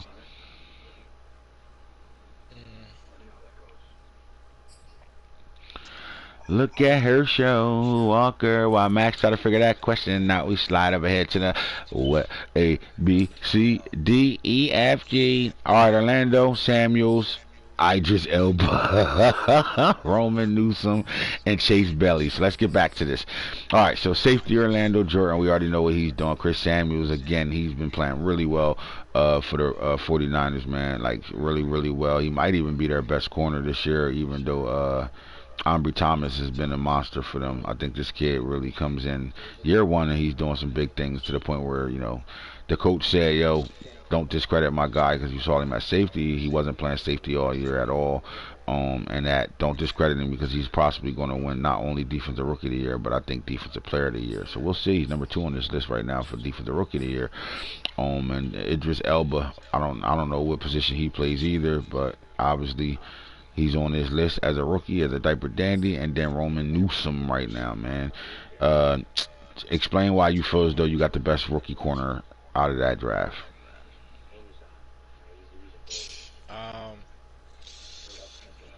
I think he's honestly that underdog in him. You know what I'm saying? So I think honestly I'll have the best one so done. His ability to cover and get off blocks and still hit the shit out of some people at the small low gravity that he is, it catches a lot of matchups off guard, honestly, with his catch-up speed. So do you feel like he was a steal pick though, where guys don't dig deep enough to go look at these guys when they're scouting them? They look at certain shit. Like do you feel like like a right underneath, like an ace type of steal? Yeah, because that was 2 drafts in a row. Ace was from last draft, so I do believe it. As much as him, but it's like it's very close. Very close. Chase Bailey, right? Chase Bailey is bloodline. Champ Bailey's child, number 5 over there for the Panthers right now. We had some good corners come out of last year, that draft we just had, man. There was some really good corners that came out. It's some good diaper dandies, like another guy, Zion Ali, plays really well. DJ Thompson, you got Brahim Wagner. Look at this shit, Scarborough, Barry. It's some really big names in the NFC. I don't know if the NFC or the AFC was better when it comes down to defensive player. Lennox Castle balling out. Lance Norman, that went to the Patriots right now, boy, he leads the whole secondary over there with INTs right now, man. Was this a win for the Patriots to draft the fastest cornerback in the draft? I definitely think it was. Gives them that security back deep with I think Law in the slot or some shit like that. You know, they got their guys. It looks like when they're out there playing in the back end. As a rookie, that's really big for that New England team too. It just gives them that confidence. Yeah, it takes them to the future too, man. It looks like they're building in the right direction. Deron Adams, the man in the middle for the Baltimore Ravens, when they have a Ray Lewis there. Deron has been playing at a high level for this team right now going forward. We like size, speed. This guy's a thumper. If he catch you, square your ass up, you motherfucker might as well not even play the rest of the game. Victor McLeod, another one of them big body safeties, man, that the Titans picked up. I like this pickup. This is a really good steal from HBCU. Alcorn State. Victor McLeod, I think he's going to be a dog in this league. You just keep following his career. All right, let's get to it real fast. Get out of here. Best quarterbacks of top 5 are Lamar Jackson, King Sanchez, Brayton Stan, who I really like going forward, Jalen Hurts, and then you got Mike Weber. The fact that Josh Allen is sitting down and Mike Weber is a new starting quarterback over there for the Buffalo Bills, and these guys are 8-1. They didn't lose a beat. I think this gives them a better offense right now because of what he can do with his legs. Do you feel like they sat Josh Allen too early, or you think they did the right thing? I mean, with Mike Weber. I think Josh Allen had one more beat in them, honestly, but maybe they just wanted to get that shit out the way, get him in the fire, and they felt confident in their offensive coordinator to be able to guide him there and have Josh Allen do the right kind of like fallback. I think they was in a hurry to start Mike Weber because they got their guy. You know what I'm saying? Remember, this team came in and Josh Allen was there. And almost to the point where Josh Allen's career was so shitty that he was forgot about, and then he just rebirthed the guy because he was there, but it wasn't his quarterback, in my opinion. All right, so the NFC: Kyler Murray, number 1, Jerry Bradshaw, Elijah Manning, Justin Fields, Sidney Cake. Are we impressed that Sidney Cake is the number 5 best quarterback in the NFC? Yes. Why are you impressed? I don't think there's been a Cowboys in the top 5 in a while. At quarterback or in a while period? No, at quarterback. At quarterback. Oh, okay. Joey Cummins is up there, yeah. And then defensive players usually up there for them. All right. Talk about the running backs, Matt. Top 5 in NFC.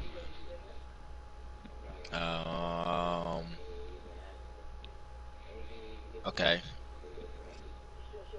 Ruggs has shown that he's, the guy over there, so he gets the same type of attention that RJ3 does. Peyton Jr.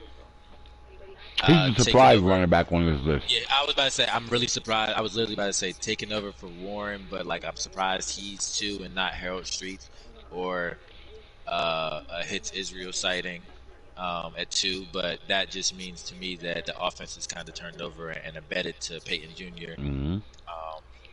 Harold Street still doing what he's doing consistently, smash mouth football. At 3, I would demean that him being at 3 is kind of the reason that they're also 3 and 6, though. If you're following. I agree with that. I agree with that statement. Hits Israel at 4 is a product of the Cardinals' offense.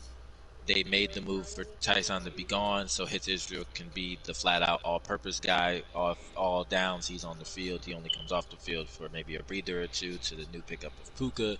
So he's running the ball when they do run, and he's still a liable receiver in any all-in formations. So him at 4 makes sense. 4-3. McCoy.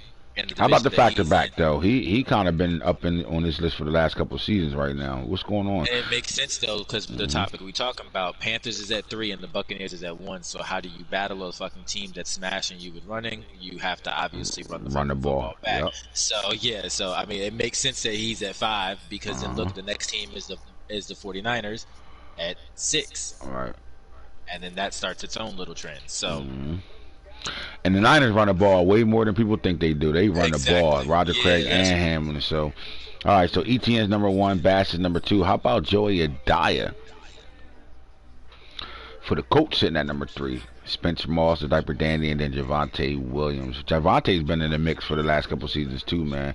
I think the Broncos decided this is their guy, and once they decided he's the guy, he's ready now. They really put him on full display. I like the 5, but Adaya is a surprise guy up in that list right now. He was there last year, though, in the top 5. Nah, I don't think he was in the top 5 last year. He was in the top 10, but not the top 5 last year. At 3, though, at 3, I've never seen him up there this high, this late. I don't think maybe not this late. Well, I have to see if there's a coach receiver up there because this could be a product of no coach receivers. Because that's one thing we have seen is a lot of coach receivers. I've seen them in the mix right there, man. Griff doing what he's been doing all year. He's been like a guy that the whole league's been paying attention to. And then Stokes, now that Stokes is starting to become the leading runner over there, and we're starting to see less of J.K. Dobbins. He's 7 on this list. Shout out to him.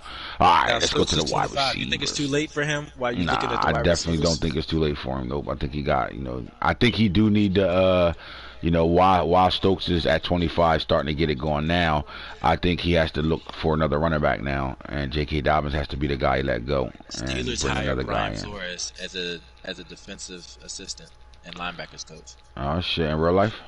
Yeah, in real life. So Oh shit. he's not asked out of a job. Holy shit. That's well, he ain't gonna make the money he wanted to make, but he still But got he a get to work job. with Tomlin. Fuck it. Yeah. Ain't nothing wrong with that.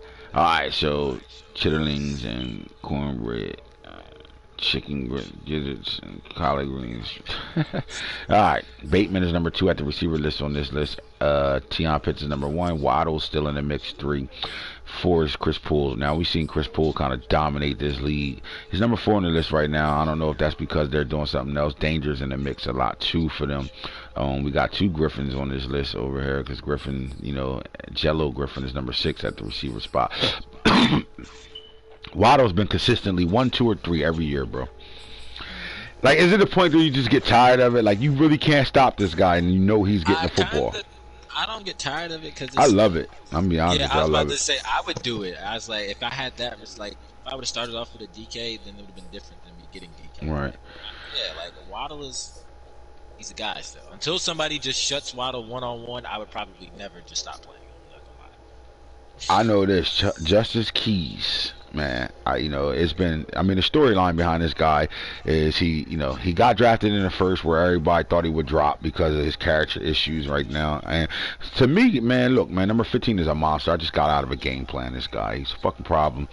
And I do think Anthony Schwartz is now the number 2 receiver over there because of this kid. And they spent a lot of capital on receivers throughout their draft, and I think they got it right now. I think they finally found the guy. And then don't forget about Holtz last year. Eddie Holtz is a monster for this team too. So I think, even with Schwartz going into the future with Schwartz, Keys, and Holtz, the Browns are in a good situation, especially with that number 1 tight end they got over there that got picked first overall pick a couple drafts ago.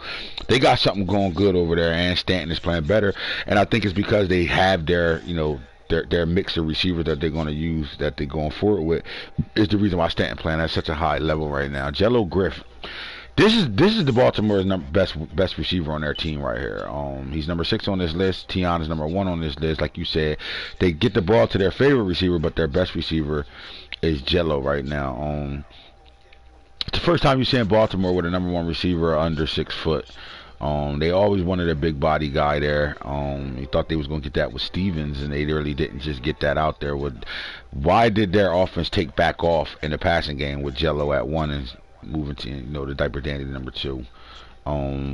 What effect does that give them? Do you think this is because of the dangerousness of Lamar being able to run and throw the ball is the reason why these 2 speed demons on the outside fits this team better, and their passing game goes from last in the league last year to pretty much first this year? I think definitely Lamar getting more, improvisey, but still like that's part of the game plan. But that's the style of play where he's making people have to do things and make choices. He's got receivers that can kind of be smart about it and give that like that Tyreek fill in where you get in, make plays after the catch, make shit happen after make shit happen with speed. Don't spend all day getting to where you got to go. Just get to where you got to get to so Lamar can do what he's got to do, kind of a thing. The offense is at a very high, it's not a high pace, but it's high intensity. Like they're coming out there and they're getting shit done. And I think the the smaller guys kind of just fit that offense for them. All right, Chadwick Boseman is having one of those years where he's, holding off Tion Pitts for the number 1 receiver spot, yards and touchdown wise right now. He's winning the yards. Tion is over him with, I think, 7 touchdowns right now. They going at it. But Henry Ruggs, facts or false? Henry Ruggs is the best weapon in the passing game the Bucs have. False. Henry Ruggs is a top 3 receiver in the NFC.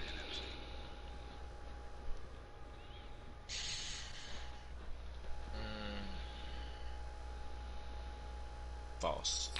All right, J.J. Watt Hudson. We're going to come back to that question. J.J. Watt Hudson, number 3 on this list. You got, here's the kid that guy's been talking about that nobody's talking about. Marcus Robertson for the Packers. Have you seen any games of this guy yet?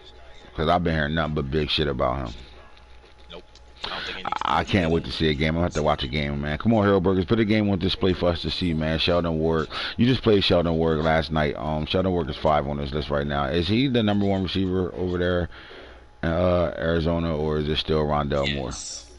I think he's the #1. I think Rondell kind of. Rondell is. Rondell's still who he is. Don't get it fucked up because he's right behind them, obviously. But I think Sheldon's personally, I feel like Sheldon is the #1. But they don't operate like that. You know, it's still the same cards team. They don't operate with labels of #1 and #2. It's make a fucking play on this play. I called your number. Make a play. So the Bucks got the first 2 offensive linemen in the NFC right now, Worth and Bailey, right? Then there's Cameron Sears for the Cardinals, and then it's 3 Giants, and then a Buck again. The line play is serious over here. You see the guys that's doing thing. Tyler Carr for the Bears, Cardinals is back up in the Ramsey. So the Cardinals got 2 guys, the Bears got 2 guys, and then it's Giants and Bucks from that point on. Why is your line guys up there having a good year like this? Is it due to the run game right now? Or like, what is making those guys be on this list? Back to the running, yeah. Even in the split backfield, it's just, if we're back to running, all of Elijah's numbers are down. Like, not OD, but if you just pull them up now and then can look at, the last seasons and you put together the games that's left, you can tell that he's having a down year as far as numbers, but still a very good productive year. But that means, obviously, the running is going up, and I think the line has just found their niche. We're not playing any young guys or any people that weren't on this roster previously. Okay. Fact or false? Pat Falk is the best lineman in the league. Fact. All right, so look, Jermaine Burr has been pushing Pat Falk every year. The last 3 seasons, it's been 1 or 2. Pat been 1, he's been 2. All right. Grubbs, Lung, Holiday, Daly. You got Dylan Barrier. Now, Darren Johnson for the Jaguars. You got Marcus Gooden for the Jaguars. Let me ask you this. Do you feel like the Jacksonville Jaguars as a whole might got the best offensive lineman in the league? Offensive line as a whole in the league? Between them and the Bucks, yeah. I agree. I think, it just depends on what you're asking for, I think. Yep. I think they got the best. Yep. I think they're 1 and 2, and you really can go either or 1 and 2. It could be 1A, 1B too at any moment. But I do think that's a great statement. The Bucks and the Jaguars. Bucks are in NFC has the best offensive line in the league. And in the AFC, the Jaguars have the best offensive line in the league. All right, defensive players right now. Ted Saragusa, man. The Black Saragusa is #1 on this list right now for the Ravens. At #2, you got Eric Bolden. Computer love, I can't find nobody else. Petey Boulware is #3 on this list. P.J. Leonard is #4 on this list. And then Colt Young is #5 on this list. Look. 3 of 4 down linemen for the Baltimore Ravens are in the top 6 on this list right now. Keyshawn Peppers is going to fight for this list. Do you think he'll finish outside of the top 5 before it's all said and done, or do you think he can move his way up this board? Man, it depends on how Clark finishes, because I know the Steelers, their organization is, they usually play down the stretch still. So, Steelers play all their games, win or lose. They play. The Chiefs, I don't know how much effect that CPU shit will have. But that's the problem with Colt. Well, look, Colt Young is a great player. That's Chase's little brother. Colt Young is a dog, but the fact is that the Chargers aren't playing. So, computer games can, really make these guys have a good year or don't have a good year. I don't know. But right now he's sitting at 5. They could be in a way. That's why I asked you, do you think Keyshawn Peppers can move up, right? Another underrated guy we don't talk about enough is Rocky Gray for the Browns.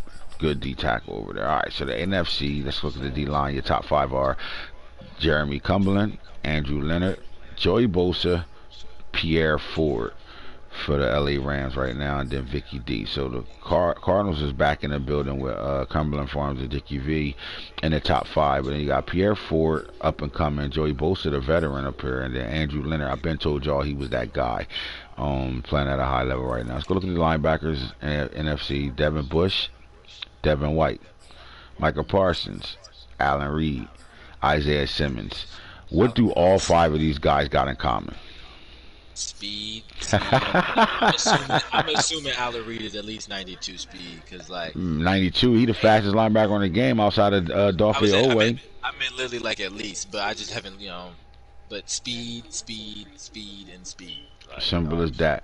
All 5 of these guys is animals and they all flying, right? Simple as that. You're 100% right. AFC, you look at the AFC, Cliff Odom, Evan Ware, Ben Middleton, Patrick Queen, and then Devin Ward. And the difference between the AFC linebackers that's on this list right now and the NFC linebackers, these guys are really good animals. They're not speed guys. None of these guys out here are like, 92 and above speed. And in fact, I don't think we just any of them are 90 speed or above in the AFC right now. So, who is? Ward, as far as I know Ward has like 91 or 92 speed now, and 90. I know he has at least 91 because he came out with Vaughn. They both had like 89, 90 speed. Okay, all right, but the speed difference is not. They're not winning the game because they flying. They're winning the game because they just better linebackers, in my opinion. I'm just cause it's out there say that they out here getting to it, bro. I don't know, man. I don't know. I can't. Computer love. Jags. Guns. Computer love. They in the way, man. They in the way of some good linebackers. Y'all dominating the linebacker level, though. Now let's go to the DBs. AFC, Israel Stearns, Israel Wade, and then Junior Levine are your top 5 right now. Even coming out of that top 5 is special, but let's look at the top 5 first, and then go look at the NFC top 5. DBs, Orlando, Samuel, 2 diaper Danders, Keith David, or whatever, and then Idris Elba, and then Kai Fo. Remember Kai Fo at one point was like the best safety in the league. He disappeared for a little while, came right back in the mix right now. All right, so the top 5 in the NFC are better than the AFC. Facts or false? This top 5 false.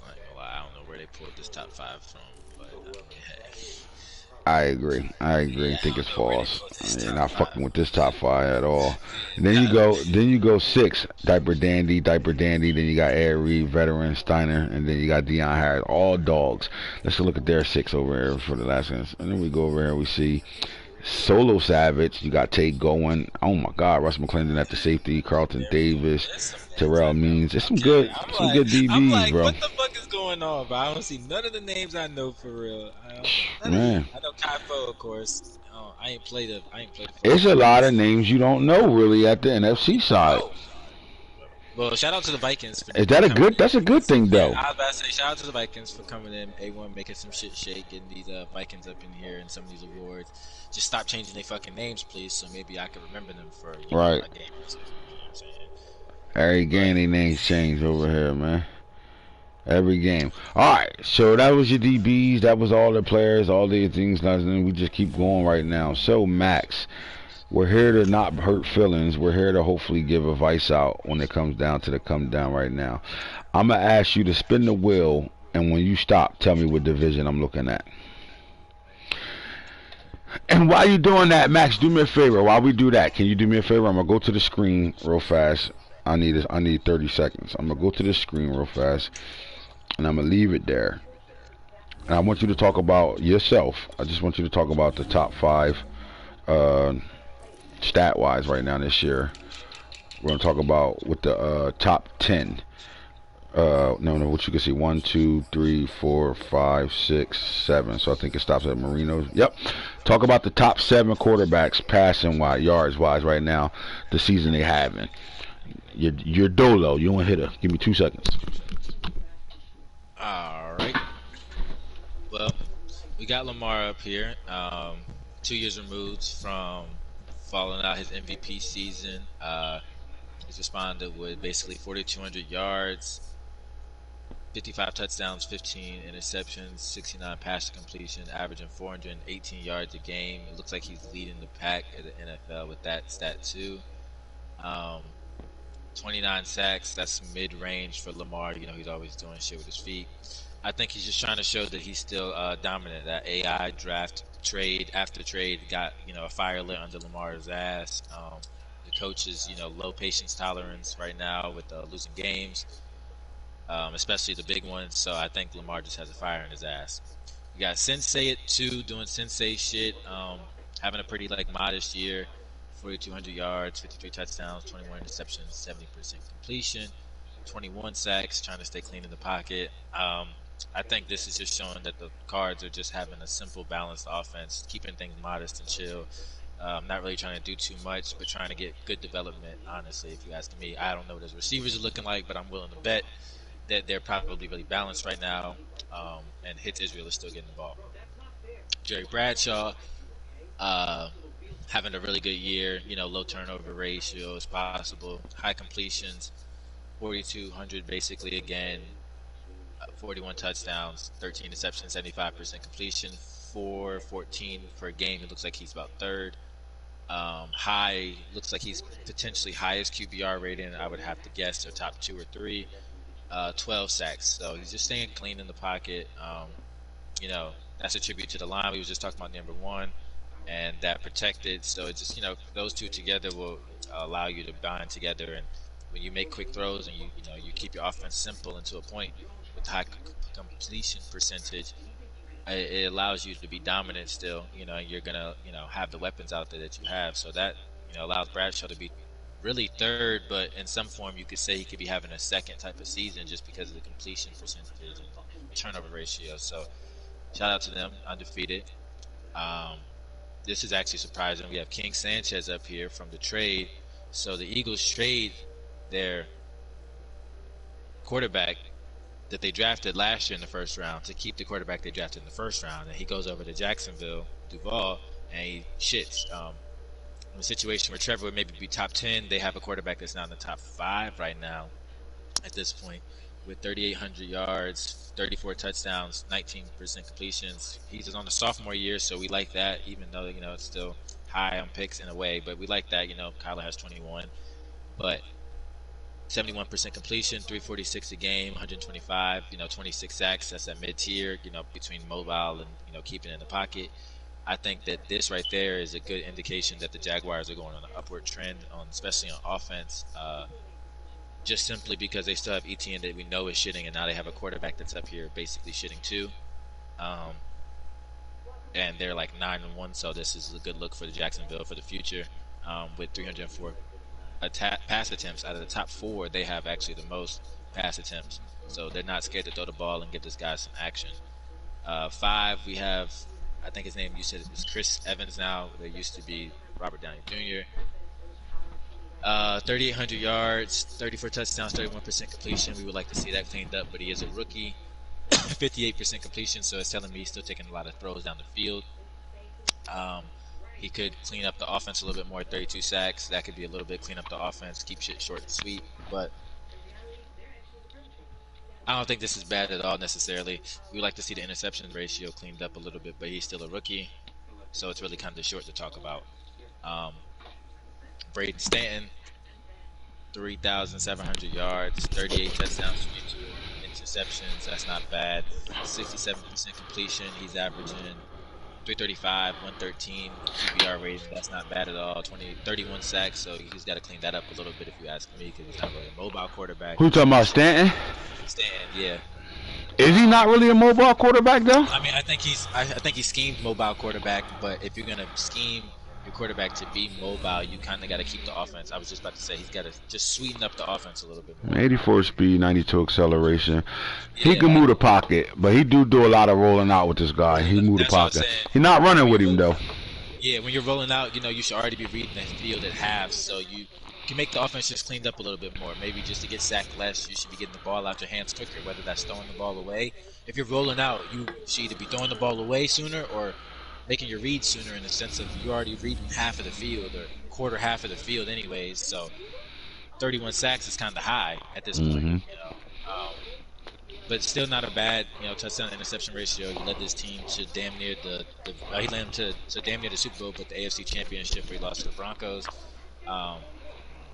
I think this is a good look for this team. I think they have their quarterback for the next couple of years, and Marino is the next person that I was on. Where is he at? Oh, right there. Let me ask you this: is Marino having a down year? We're looking at 3,660 yards passing, 28 touchdowns, 22 picks, 67%. He is throwing for 366 yards, but this team throws the ball a lot. Is the yards down because of Spencer Moss's emergence, or is it down because they're just not really having a great year passing the ball? He's only been sacked 19 times though, and he is 111.4 QB rating, but his yards per average is down to 13, and 67% right now. I don't like the touchdown to interception ratio right now. I don't like the touchdown and interception, but I think he's definitely just having a down year number wise because of the emergence of the running back. But And look, how 281 many pass attempts isn't really high attempts compared to some of the numbers I'm looking at. yeah. But look, for a guy that throw the ball all game long, we say emergence of the running game because Spencer Moss is balling for them. But if you look on the average of Nunes carries per season, and then you match that to what he's done, Dan Marino done in the passing game every year, is it really a down year because of the emergence of the running back, or just having a down year? Um, I think he's still overall just having a down year. I will not say that the running back isn't playing a factor though. Okay, I definitely think the running back is playing a factor, but overall he's still having a down year. right. And his down year still got him number 8 on this list. 7 or 8, yeah. Yep, 7. 1, 2, 3, 4, 5, 6, 7. Yep, 7 on this list. All right, cool. All right, Max, spin that wheel, and you tell me who it is, what division we going to first. All right, hold on. Let's go.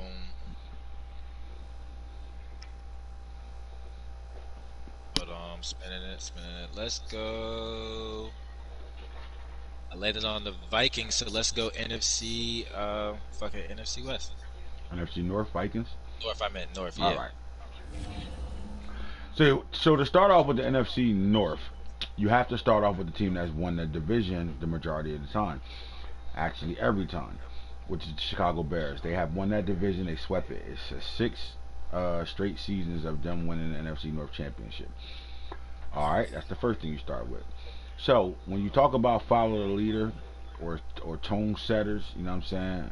When you talk about those teams that are winning like that, you gotta first address the elephant that's in the room. So as a question, do the Bears win the division 6 straight times if this division was an active division all 6 years? That's the first question. Honestly, I don't think so. You really don't? No. Mm-hmm. Like if the Lions bounced off those 2 seasons where they were really young and made the play.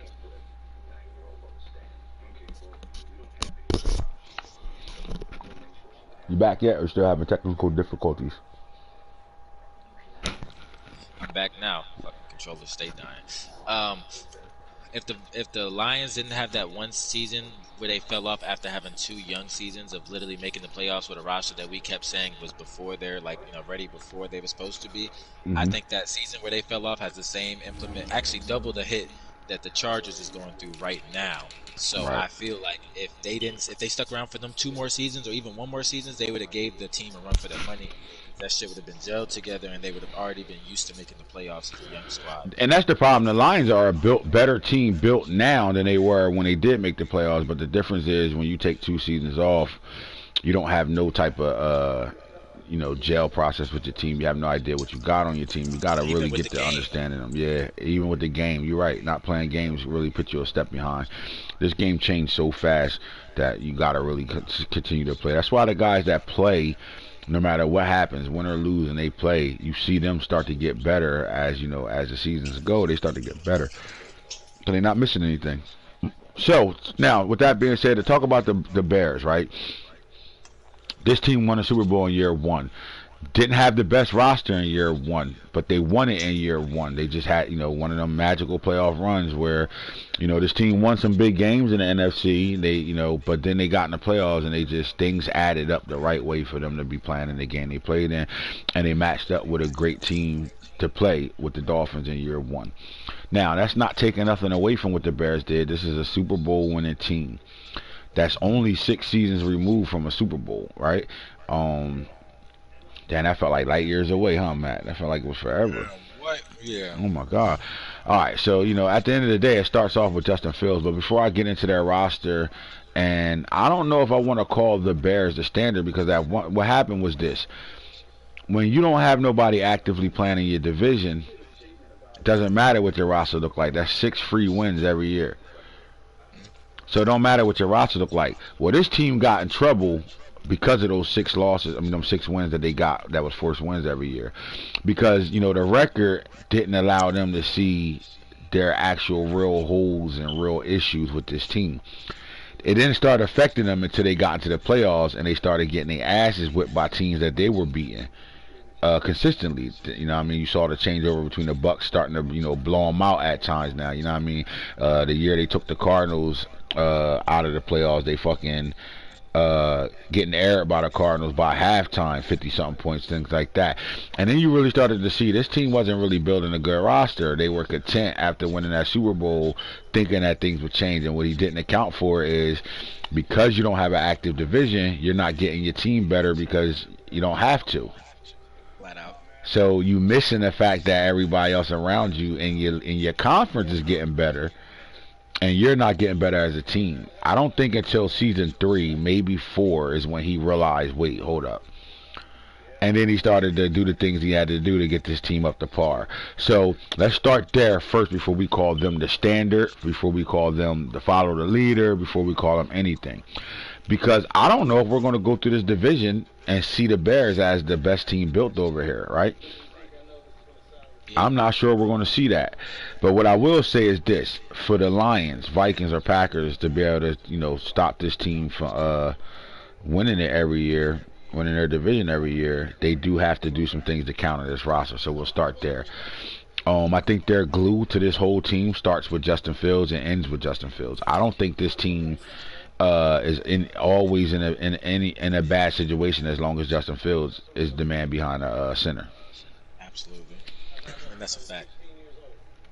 Everything they do over here starts with Justin Fields. I mean, he will kill you on the ground with his legs. He will kill you rolling out, throwing the ball. He will kill you from the pocket.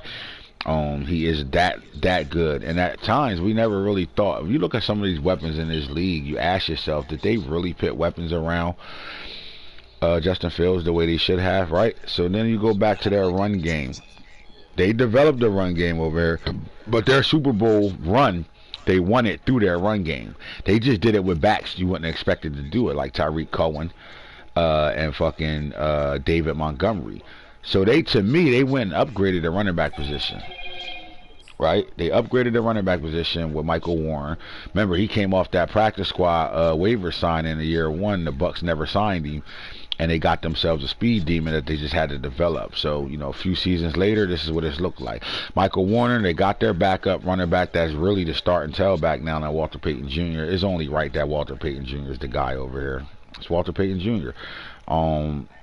So, with that being said, we like their backfield. But is this the best backfield in their division? I'm going to say yes for right now. I'm going to say this is the best backfield in their division because you got to count Justin Fields in that backfield.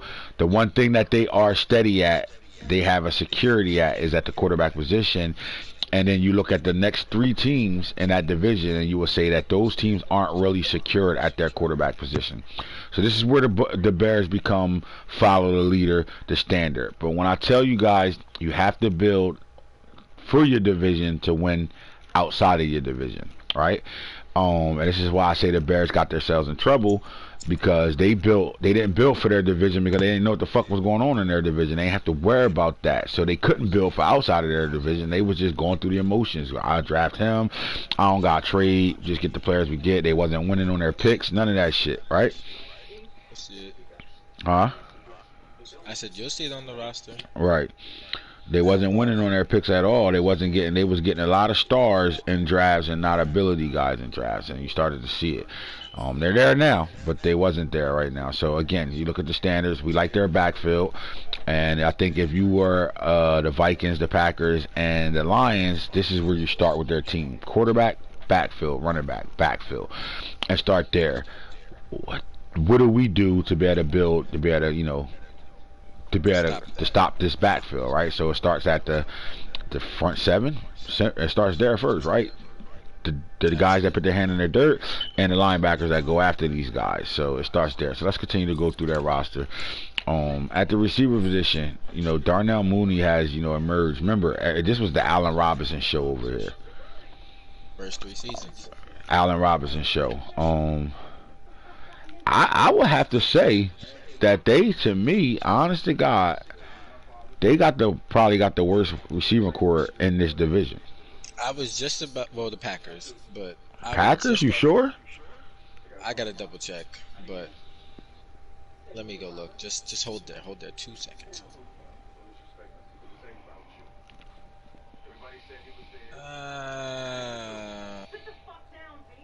The Packers got more of a unknown receiver core yet. So they got dogs over there now, but we don't know who they are yet because they new, right? Yeah. They're new to the roster and all that shit. They newly.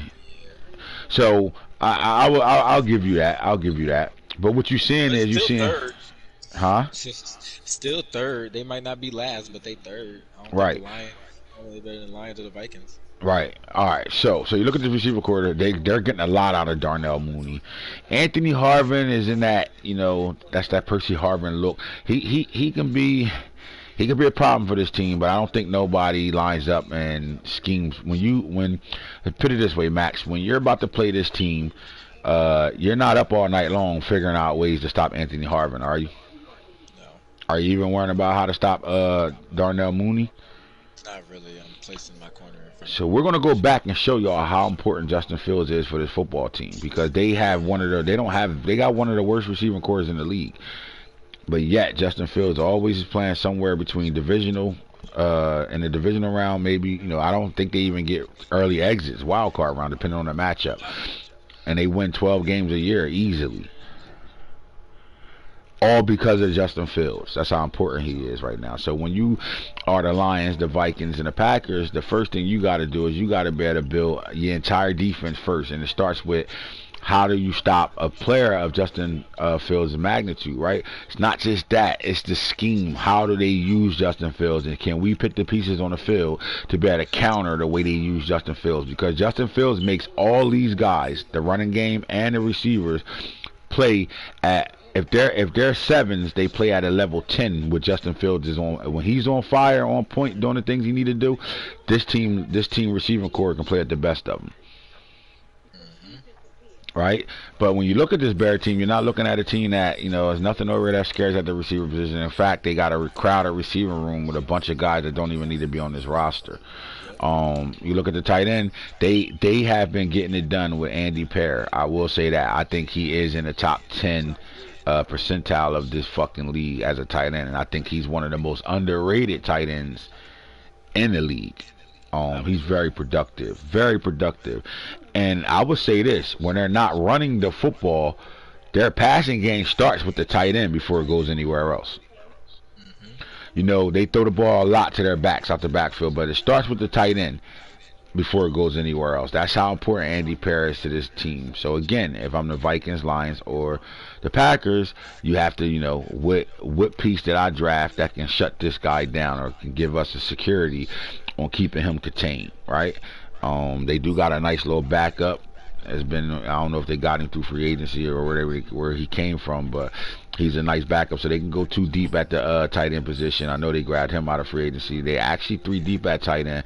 Whether they need to block or go out and be receivers, all 3 of these guys are capable of doing something good for them, right? So we like the tight end position. Now let's look at the offensive line, because the Bears got away with making to the playoffs and the divisional round for a long time without having a solid offensive line either. So Derek McNally on Superstar 94 overall, solid, 26 years old. He's been in the league since year 1's draft.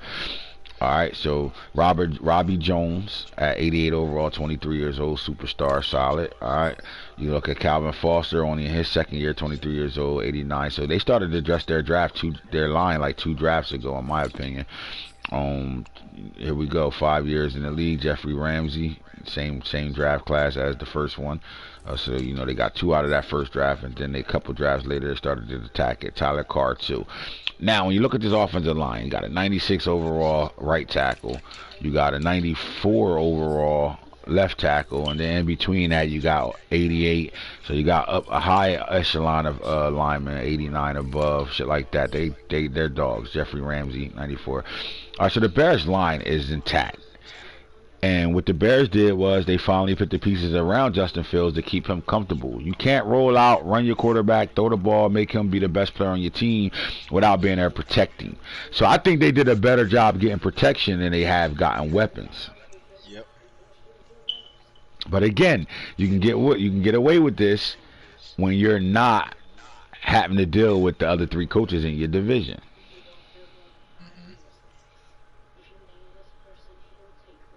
Mm-hmm.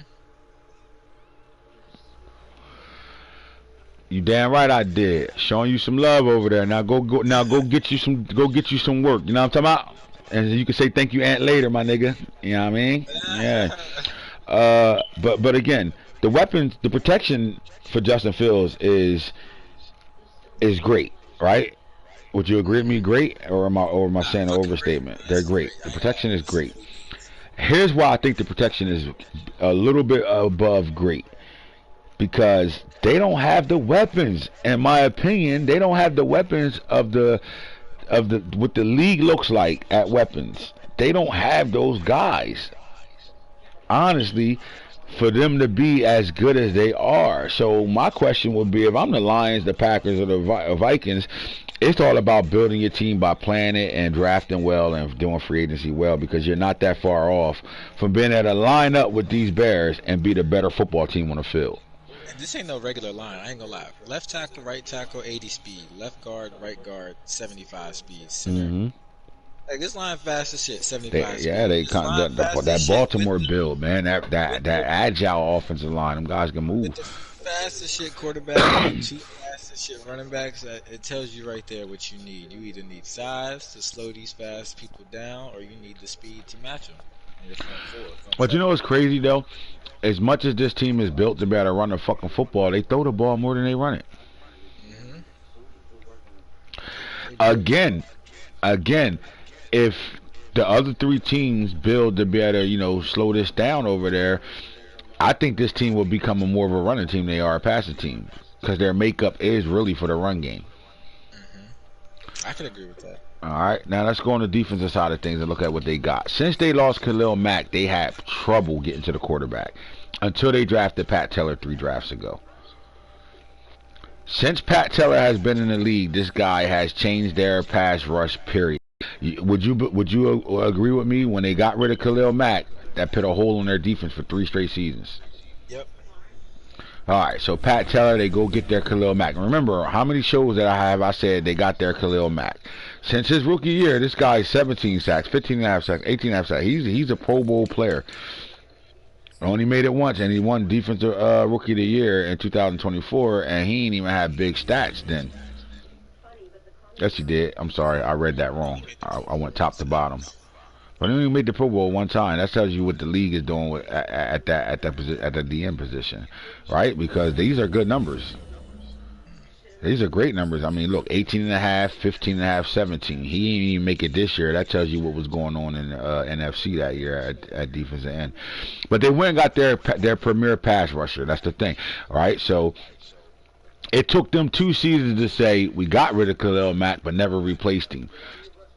Season 3, they decided, let's go get that guy. They got him. And I don't even think when they got this guy, they expected him to be that guy. This is a draft pick that you don't look at right away and say, this is that guy. He's up next. That's the Khalil Mack. I think he just trained and played his way into Khalil Mack's capability. Because Khalil Mack wasn't even there to mentor, so it was like he really did. He threw him in the fire. This is one of those guys that that got drafted in the later rounds. He might have came out early. I'm just understand where I'm going at. These are one of those guys that got drafted in the later round at defensive end. You hope they make the team. You don't know. You're not looking at them as a first round pick, second round pick, where they get immediate starters to fill your hole. You plug this guy in and you get he plays above what you expected. This is that when you go back to your team and you go back to that draft class and you look at him now and say he was a steal in that draft, no matter where they drafted him at, right? And he was the 3rd round pick 27, so he's damn near a 4th round pick. Still, flat out still. All right, so they're good at the end. All right, they're not deep at the defensive end on the left side. They're good there. They're great at Pat Teller, and then after that, they got an average guy that's just a plug and play. But then they made a trade last year. I mean, they went in free agency and got Joey Bosa, which solidified them having good pass rushers coming off the edge. What it did, though, is a guy like DeMarcus Dunbar, right? You're looking at these guys, Willie Givens, who you absolutely need to be playing right now with that superstar ability. It put them on a bench and gave them a chance to actually develop and catch up to the speed of the game by bringing Joey Bosa in. Other than that, you're playing with a Willie Givens who really is not ready. If you look at him stat-wise, he's not really ready to be dominant in this league right now, right? So that's smart. Next year, though, honestly, because I don't know how much. Well, Bosa is on a couple season rental. He gotta see the Bosa thing out because he gave a lot of money up to get Bosa, right? He paid for Bosa during the free agency period. So yeah, so 11 seasons in, I don't know how much more you get out of Bosa at 32 years old. Eventually, Bosa probably going to get moved to the D tackle position. It will only be smart if you want to keep his career going. You want to see him get to year 13, he got to go to D tackle. But I do think they need to, the rest of this season need to spend time on developing Willie Givens and make sure he's priority in development to be able to take that role over, unless they, go on a draft after the season and grab them another dog at the end. I do think they got the guy on their roster right now. But see, what scares me is he's, as a rookie, right now, they got him. They don't need to go get another guy. He's a rookie. So you could redshirt this guy and not play him. I don't know if they're playing him. I wouldn't. Me personally, I wouldn't play him yet. Most guys will probably throw him into the fire, but I think this is smart. You get to redshirt this guy because when he come back next year, he's going to be a fucking problem for this team.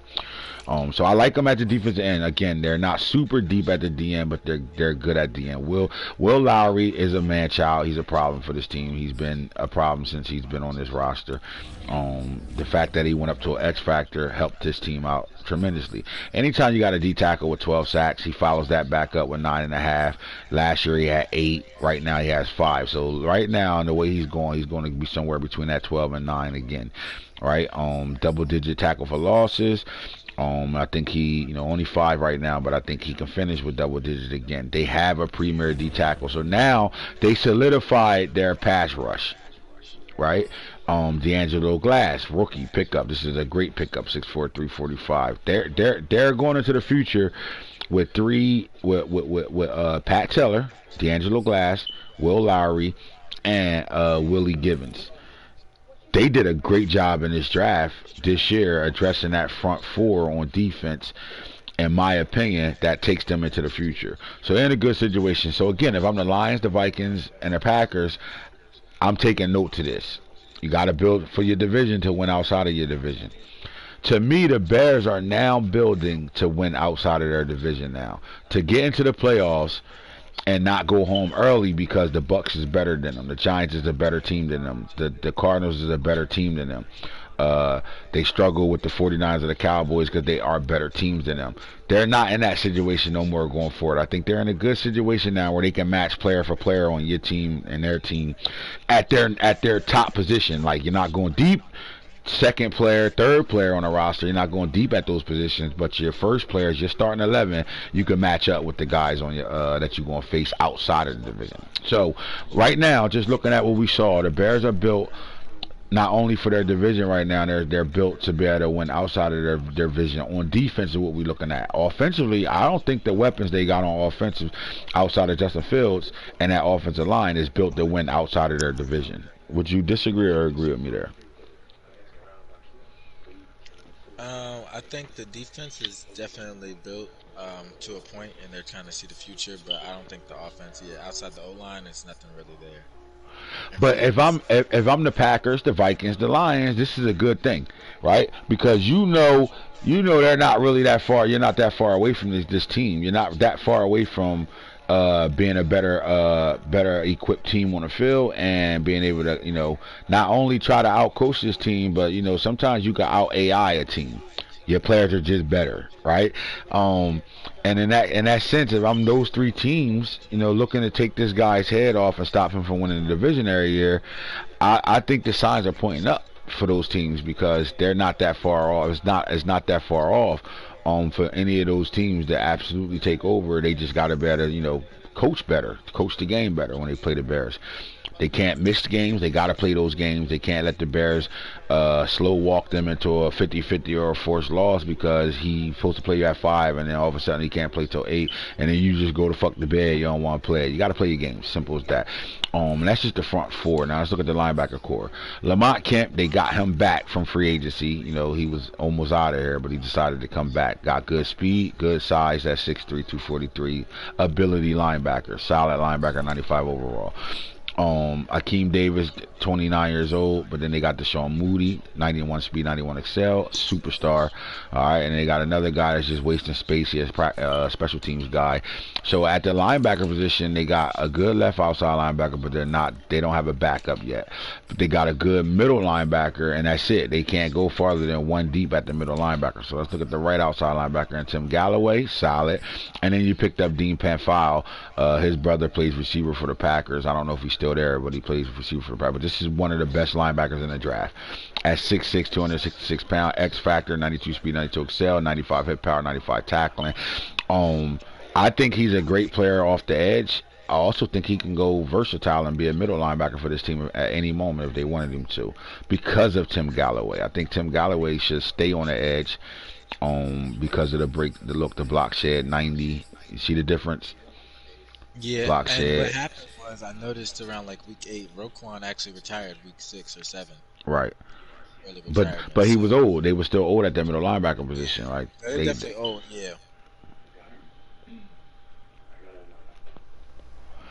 They got good linebackers. They need depth at linebackers over here. Again, if I'm the Vikings, if I'm the Packers, if I'm the Lions, this doesn't scare me. This is telling me that we are not that far away for stopping this team for winning the division every year. And the first way to stop them is by playing your games. That's the first thing. Then you build within your division. So if they the standard right now, and you any one of those three teams, are you like, fuck, I gotta catch up, I gotta do something and make a power move, do something to catch up to what this roster look like, because I don't see it yet. no, not in this part of the team at least. No. All right, then you get to the secondary. You're dealing with Denario Shields, who's been here for all 5. He's 27 years old. Charles Jr. Tillman, Peanut is here. He's 24 years old. Russell Ballard is here, 6'1", 190. Great speed in his first season, 98 speed, 94 excel. And then they got 23-year-old Dwayne Williams and then Jalen Jackson. I don't think they have an issue at cornerback at all. No, they look good. Even at 27, he can be the leader for the rest of the till he's about 30. Depending on how much years he got, and they got some understudies, and even Jalen Jackson with that speed can get some work. So. Yep. Now at the safety position, Tracy McLean, and then you got Brian Stanley. So they got a sub package safety that can go play sub linebacker for him, and they got a guy that can still play back deep. 88 speed, but that 95 cell makes that speed about 90. 6'2", good size. Still in the development stage right here, but they are too deep at the free safety position. And then at the strong, they are Luke Beckham, another one of those guys that can go play sub linebacker for him. And then they got Alex Bradford in his second season right now, 86 overall, 6'2", 210, 94 speed, 91 excel. I think on the back end, they're really solid on the back end. And this might be some of the reason why this team wins the way they win. I think they are super strong on the back end. When it comes down to their secondary. But this team really is a Justin Fields based team. They don't have per se the weapons that you would like to see that most guys got at this point in the league, right? But they're getting it done. So why is this team getting it done when they don't have a top tier receiver that anybody fears in their run game? They have some speed at the running back, but they don't run the ball. The way this team is built to run the ball, but they don't really do it that way. They have spurts, and when they do run the ball, they run it at a high level enough to be able to keep teams honest and put people through the ringer when it comes down to the top echelon teams in the NFC. How is Justin Fields that good, or is it the scheme of the offense for them to be successful like this? I think it's a little bit of both, and I think it's the consistency of the team. You don't see the Bears really trade a lot. They really just acquire players, draft players, and honestly, the Fields effect is definitely, I think, very high. And then just the team being gelled, they're really a gelled team, if you ask me. They really never made a lot of roster moves. So although their overalls aren't spanking high, they just have a lot of experience with each other and a lot of trust, so they're able to compete at a high level. So he's a great coach. Let's just say it like that. No matter what we say about him, he's a great coach. Here's why: because he's not a great GM at all. He's doing the right things through the draft and free agency, but he's not a great GM. For him to be successful the way he is, his GM skills isn't caught up to what he does on the field as a coach. So that's a shout out to him as a coach. But I don't know if this guy is dominating this division if the three coaches was consistent over there. I don't think so. I don't even need different coaches. Though we could take those three coaches: Coach Harrelbergers, Coach Hollywood, and Coach Antonio Todd, right? And those three coaches consistently play their games and year in and year out. I don't think the Bears dominate this division. I don't think so. Let's take a look at. We're gonna go to the Packers. No. Let's go to the Vikings roster real fast. Let's take a look at what they're doing now. Before we go into the Vikings roster right now, you start off with saying a coach that comes in don't get the draft when he was hired. He came in right after the draft. He only had one draft class with this team. And in the process of that, this team, this is what they have been doing before they fired the GM and brought in the whole new staff. Over here with A1 Sean, Leonardo DiCaprio, Leon White, right? Quarterbacks that were drafted high for this team. This team picked quarterbacks high. And Sean came in and said, I don't see neither one of these quarterbacks as my starter. So look, Leonardo DiCaprio was picked first round, pick 3. Right? So that's a top 10 player sitting on his roster right now. That's getting top 10 money right now. Sitting on the bench, right? Then they come right back and they get 4th round pick 8 in 2024, Leon White. I'm not mad at him. He could be my backup, but Leonardo, you can't trade this guy. Look, $17 million penalty because he was a top 3 pick, so he getting that type of money right now. They go get their quarterback and they don't even get him in the 1st round. He's the starter over here. But I'm not mad at that because as a new coach come in and a new staff come in, they want their players. Simple as that. So, let me ask you this. Leonardo DiCaprio never really had a true chance to be the starter for this team. Nope. Alright, so they going in the Chris Evans direction, right? The Captain America. Alright, so DG at the running back position. They end up trading for Paul White at 6. They swap firsts with the Cowboys for a 250-pound running back. I think that was a mistake made by them. I'm not looking at a running back room right now that makes me feel like, even with Glover. Here's the problem with Glover. You get speed out of this guy, but the fact that he got 93 93 break tackles, 89 trucking, it's cool. Ain't nothing wrong with that. He can run. He showed you he can run in between the tackles and all that, but you can't max him because you can't put the freight train on him. Right? So I do think they're lacking at the running back position. Are you comfortable with this running back group? Not really. I think it's doable, but I'm not really comfortable about it versus... You want this, Erica? I'm not really comfortable about it to be dominant in my division for real. I would have to make it dominant. Like, if it shows me it could work, kinda, then I would do... I go through with it. There's backs under 215 pounds that are still very good backs, and they're, that are winning games for teams, but if it hasn't shown it's really worth anything, I would definitely be worried about it. If I'm him, you know what? To maximize the fact that you made a mistake in trading for Paul White, right? Especially what you gave up for him, I would probably move him to the fullback position to maximize that. I think they got a dog if they move him to fullback. I just don't. He could be a great power back for this team. But I don't know how he's going to be used. Like the Cowboys had him. They drafted him let's know this. He came out the draft as a tailback. He's not a fullback.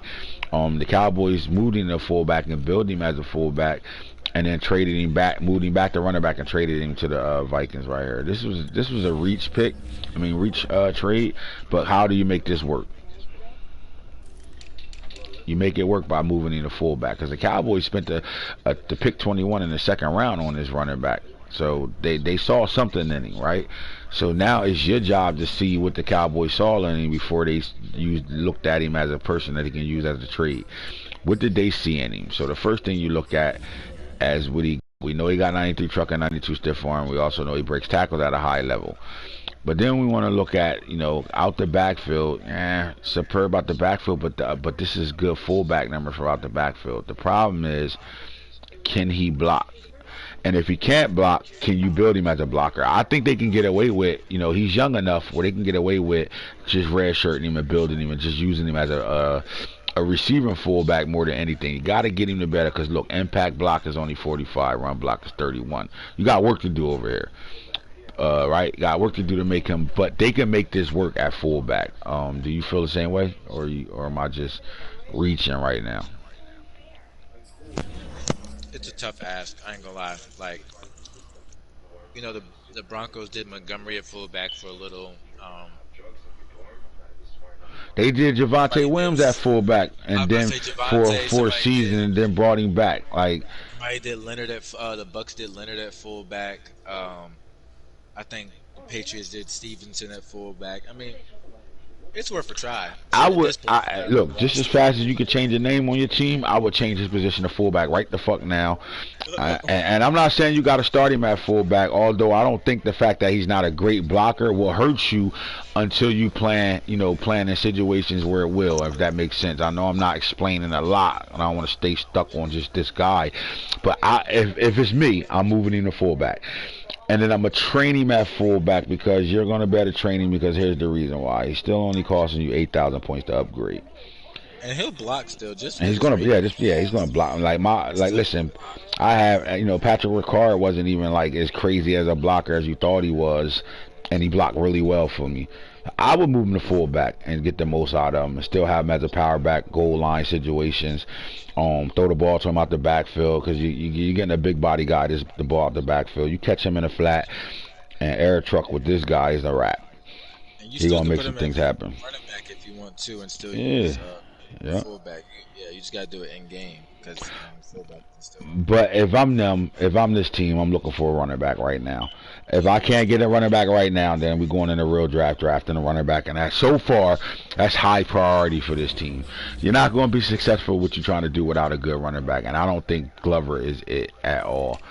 When you look at the receiver position, I will say this. They have it. They are loaded at the receiver position. Justin Jefferson is 28 years old. He still can play at a high level for this team. Boastman, you already know he's leading the league in receiving yards and tied in receiving receptions right now.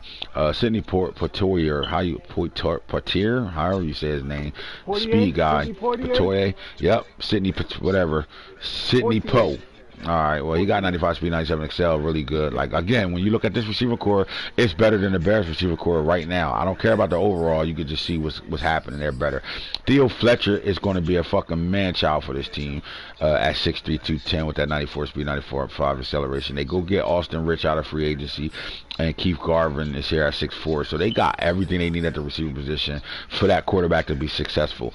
I don't think they have to go get any other weapon except for the running back position for their quarterback. Chris Evans. Simple as that. For right now. And you look at the tight end position. Irv Smith is 29. Cole Farrell. Yeah, they need help here too.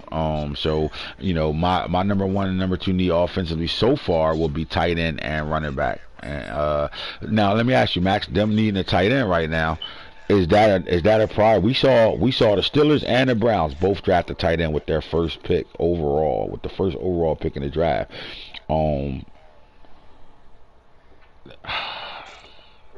If this is your team, what's more important to you, the running back or the tight end? I would say running back because, well, actually, I would say tight end because the running back pool is very big. You can maybe trade for a running back, get one in the second round, free agent running back. For tight ends, people usually keep on their roster because they don't have a lot. Right. So, all right. I would go get my guy if there's one in the draft that you see. All right, so Rod Wade 4 years in at 89 overall. He's only 89 with the green arrows up, so he's a true 88, only 1 point up. Are you comfortable with this guy at 25 years old? Only, 88 overall. I think he's solid. Solid. I would want a better left tackle to be honest with you. But I think he's serviceable while you're looking for that. Like you can spend a year or two looking for a lineman, a left tackle, or a guy to play at left tackle with this guy here, because he's still gonna be solid enough to get it done for you because he does have a high overall. Cole Hendricks, 1 year in, good draft pick last year. Backup situations. Aaron Banks, 29 years old. Ballard not gonna cut it at 82 right now. At right guard, you got Jonah Williams. They got to get better there. All right, so this line again, when you got the Bears, who's the standard over there at this point right now, who they went legit on their defensive front seven, their front line. They went and got some good pass rushers up here. You got to better keep up to that, and you want to be able to protect your quarterback. So now that we look at the offensive line, I think the Vikings are in a situation where they need to draft line first. Imagine them getting an Evan Neal. Definitely, like, I would say line first, running back second round. If you got a third. See, my thing is this. I don't know, like, if I'm looking at this offensive line, right, and they pick 12 at every pick except for the first round pick. I don't know what we saw here, like, because he could have addressed. The line was deep last year. The draft we just came out of, it was a deep offensive line draft. He definitely could have got one last. And he could have got 2 in that draft easily. Yeah. And I think he has to spend a lot of resource on offensive line right now. Because this ain't gonna cut it right now. You ain't gonna better really get it going over here until you can really protect your quarterback, or till you can really move people out the way to run the football. And you lacking at the tight end safe haven place, because tight end in most offenses is the safe thrower, safe receiver for your quarterback, especially a young quarterback. And a running back keeps everybody honest to not tee off on your quarterback.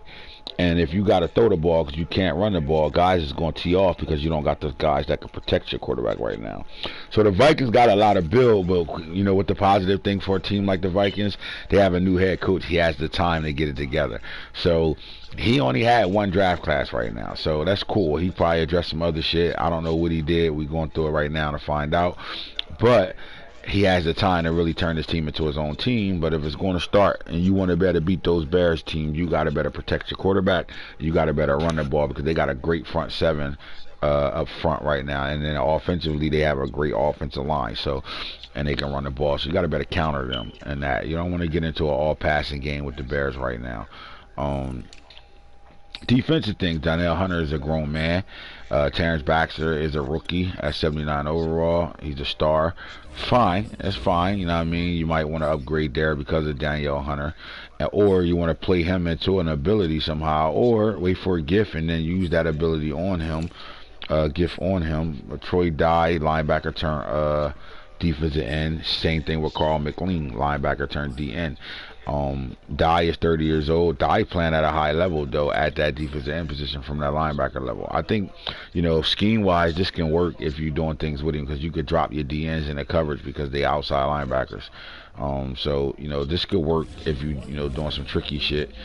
But right now, as a straight pass rusher, I mean, 8 sacks last year, 7 this year is not bad for a guy that's playing a position that he wasn't brought in the league to play. Same thing with Carl McLean, another one of those 6'2", 227. I just think with the big offensive line, that 6'2", they get swallowed up.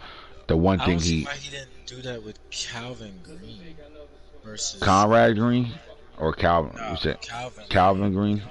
Yeah, we just see him at left outside linebacker when we get there. Just remember that when we The one thing I think they are good at is at this D tackle position. I think they are 3 deep there. So Calvin Green, 6'5", 228.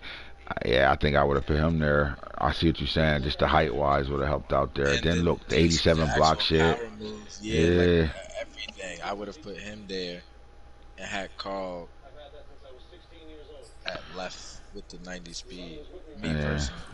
Alright, middle linebacker Wesley Snipes is a monster. You got Cuba Gooden Jr., 89 speed, 93 excel. That's not bad speed. They're good at the middle linebacker position. Montel Kyle 165, 257. So I like them. I like them at the linebacker position, except for where we saw where's that right here? I like them completely here. There's nothing that I don't like. They straight at linebacker. They can get away with this linebacker group for like another 2 drafts. They probably don't have to worry about their linebackers until like draft second real draft, the second class that we go into in the real draft. So they kind of solid there. Not mad at it. All right, in the secondary, you've seen some guys playing at a high level for this team. They got Keith David, great. Gerald, 6'2", 6'3". Dantzler, 6'2", the veteran of this group. Eli Berry, 6'3". These guys 6'3". These guys they legit. They got good height and speed at cornerback position. I think they're set. They don't have to really chase no corners around at all. At the safety level, same thing. Pryor at 6'3", solid. But do they have a sub package safety yet? No. So how do you manage this? Well, you got Richard sitting here at 6'3" with 201 pounds. He can't go into the sub package because he's not big enough. He weighs 201 pounds. Neither can Bynum. Neither can Elba at 6'4", 210. Yep, 5 pounds off. He cannot get dropped down to the sub linebacker level. So how do you manage 3 superstar guys at safety? How do you get them on the field? I know Bynum's been on the. I know both of them. Bynum and Pryor's been on the block. I just don't think the league is. As far as Whitaker at 6'1", 195, and then Glock 9. So now you don't have one line safety that can play linebacker for you at all. So it's a lot of good talent back here, but it's not enough unless you Sub gate. Gotta pay attention to that. You see? You already see it? Nah. You already see it on the depth chart? Sub gate. Nah, and we got a Hillburger gate going on over here. How you playing these guys?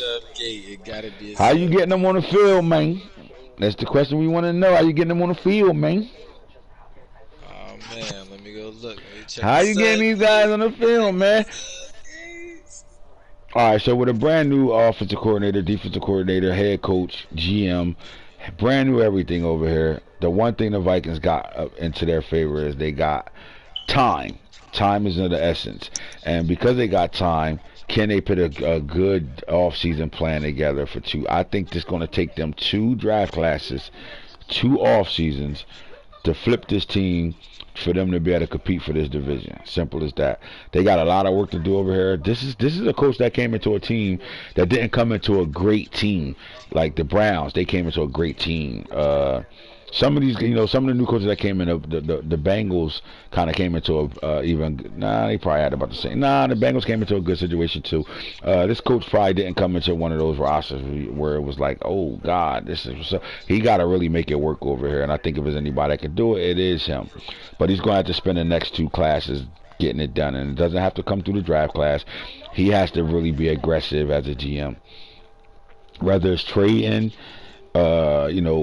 Free agency and draft, like you got to do. I think for him to be successful, to get this thing smooth, changed around fast, he got to do it in all 3. He got to trade, he got to be aggressive in free agency, and he got to win in the draft. He got to do it like the Bills did it. Yeah, he got to come in and do what Hoodie did. Yep, exactly that. Yep. All right, so we gonna look at the Lions real fast. Or we going to the Packers? Let's go to the Packers real fast. All right, so the Packers coming off of freshly. I don't think the Packers need anything. Here's why. The Packers had to get a rebuilt team, because he had some shit going on that kept him away from his team for 3 years. So to keep him up with the league at this point, some things had to get addressed for him over here. I don't think he has to really do much over here. What I do think he has to do is continue. He has to play your games and really don't fuck nothing up. Like don't get this remix you got and then fuck that remix up by trying to, make another remix to it. If that makes sense. Don't you remix the motherfucking remix. That's all I'm gonna say to you. All right, don't fuck up Gate, Harold Burgers, right? Because you got gifted. I like their quarterback. They got 2 of them they could choose from at any moment. So they kind of good going. They both 24 years old. They good. They got time to develop and grow. They drafted the shit out of their running back position. Jared Webster was a guy that, we could see what he could do, but they went and got Big Sanders. I think they in a hell of a situation with this running back over here. I like their backfield. They just need to prove to be proven. They need to work. They need to show us what they can do right now. Big Sanders, right now, I'm quite sure he's the starting running back over here right away. And 89 carries, 523 yards, 5.9 yards a game. I mean, average carry right now, 7 touchdowns. They splitting them right now. So there's nothing wrong with that, though. I'm not mad at that at all. But where we going? Are we got 1,000-yard running backs together? Or, yep, 97 carries, 300 yards, close to 1,000 yards, almost to 1,000 yards. So they're using both their running backs, which is fine. I like their backfield. How you feel about this backfield hitter? Gerald Webster, max security on him, 95 speed, 96 excel, and then they drafted Big Sanders. I still can't stand the number 16 on him. That's probably why he averaging 5.6 yards a carry. They got 16 on him. But he is speed demon, so they good there. They drafted at a high level. They drafted Tyler Feliz, the fullback, over 90 speed, 92 acceleration. When he unlocks, I think, to a superstar. Can't remember. I know I think I made 2 of them that were superstars when I made these fullbacks. So I think Tyler unlocks exactly at a superstar. So their backfield is solidified. They got a very fast backfield from the quarterback position even to their fullback position. When you got a Big Sanders and then you got a fullback that can block his ass off and can help with carrying the football, and you're almost looking at the Buccaneers when they had Mike Allstott and Ward Dunn. You remember that, or is it a little bit too out of your range? You're a little too young for that. More of a highlight, not watching the full games of fucking All-Star, but I know the tandem. I just think they got the speed and the smash mouth part of it. Like, even though Bake is only 210 or whatever the hell he is, I think, he can run them between tackles, 86 and 85 truck and 86 break tackles. He can get between them tackles all day, and the guy in front of him can do the same thing. Yeah, he gonna punch somebody in the mouth running full fucking speed at 90 speed. I think that'll be a good tandem. I damn near say that this might put them in a best back situation. I think, honestly. Bro, I'm gonna tell you like this. I drafted the other fullback that was a superstar. I picked the superstar on my fullback. My bad. It was only one that was a superstar. He got it. The other ones was a star, and the other ones are normal, right? But I got the one I got. Put the superstar on him. It changed my life. When I tell you, you get a fullback like this, and the guys that got him, it was a steal. And I'm gonna be honest with you, I wasn't even thinking about the fullback. I forgot all about them motherfuckers until I saw him get drafted in the 2nd round. Then I was like, oh, there it go. That's my pick. Now I'm getting my fullback. Hopefully nobody else get the other ones. Let's go, right? It changed a lot. Listen, bro, it ain't, when you get a rookie fullback, you start to see some things where they miss blocks, they run by blocks a lot. These guys, they can block so well so early that you ain't missing none of that shit. They get to it right away. And to be honest with you, when I run the ball out of fullback formations, it feels better than having Ricard back there. I mean, they open holes. Those guys get to it, especially if you put the right shit on them. They get to it. So I think, with a Barry Sanders who really don't need a fullback, a Big Sanders, I think Big Sanders is such an elusive running back, fullback to probably get in his way. But when you line up and play smash mouth football with that type of fullback, and you don't know, you come out, give him the ball too, because they could put him back deep and really all-star him. This guy got 90 speed, 92 excel. We're not looking at a slow guy, right? And he's agile too, 86 change of direction, 85 agility.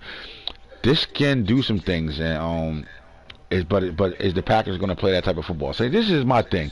When you draft this and you put this type of thing together, because you got both of them in the same draft. You got the running back, came right back, got the fullback.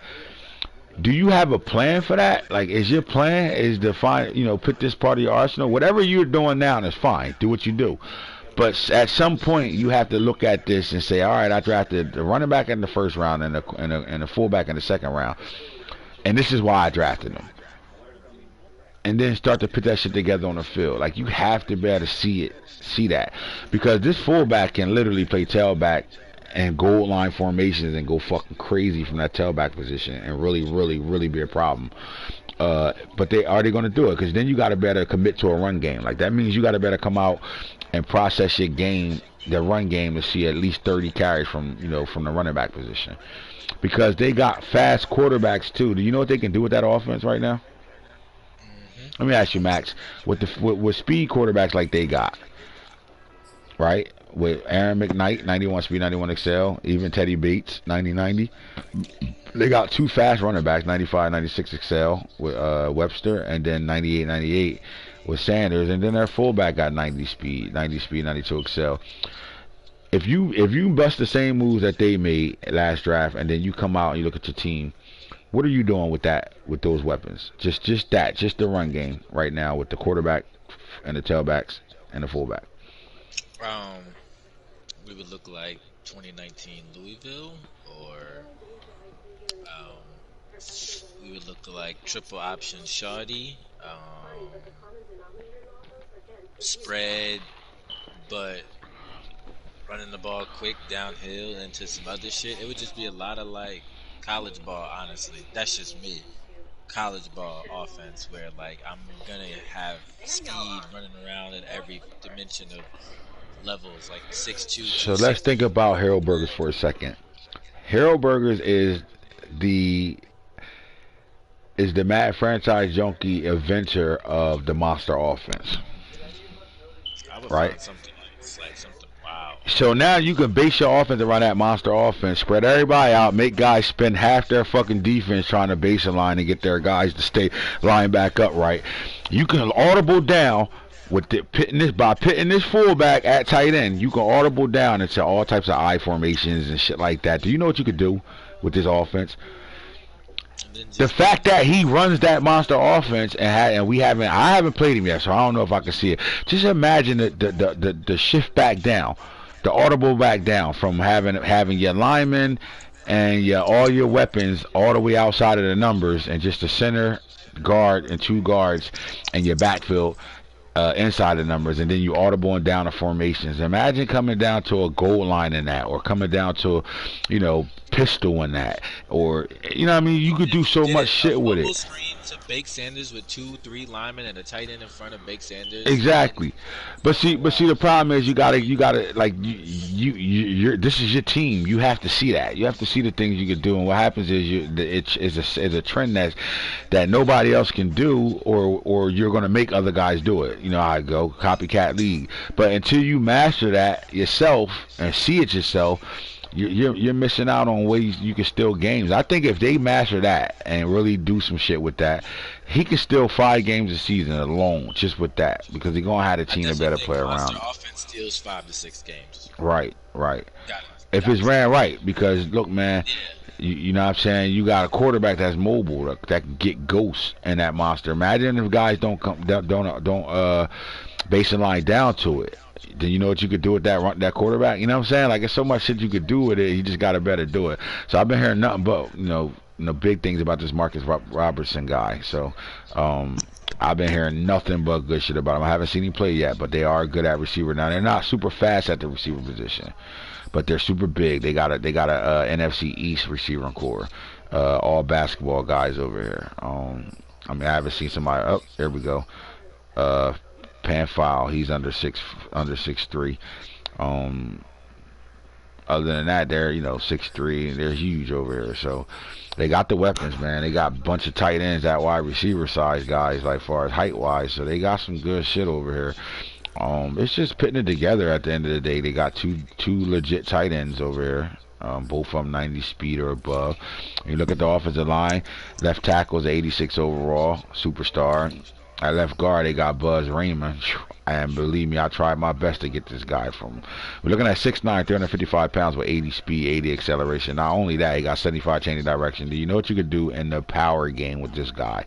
Now let's think about it. You got this type of guy pulling for you on power plays. You got a fullback like Felix back there, lead blocking on power plays, and then you got Barry Sanders, who's faster than every fucking player in that box. Second level every time. With no issues. Superstar at the center position. You know, right guard there, legit. Far there, 6'5", 345, 71 speed, 71 excel, solid there. And then Al Wesley is a dog. So this team better right now. Just looking at it up front, like they better than the fucking Bears and the Vikings offensively right now.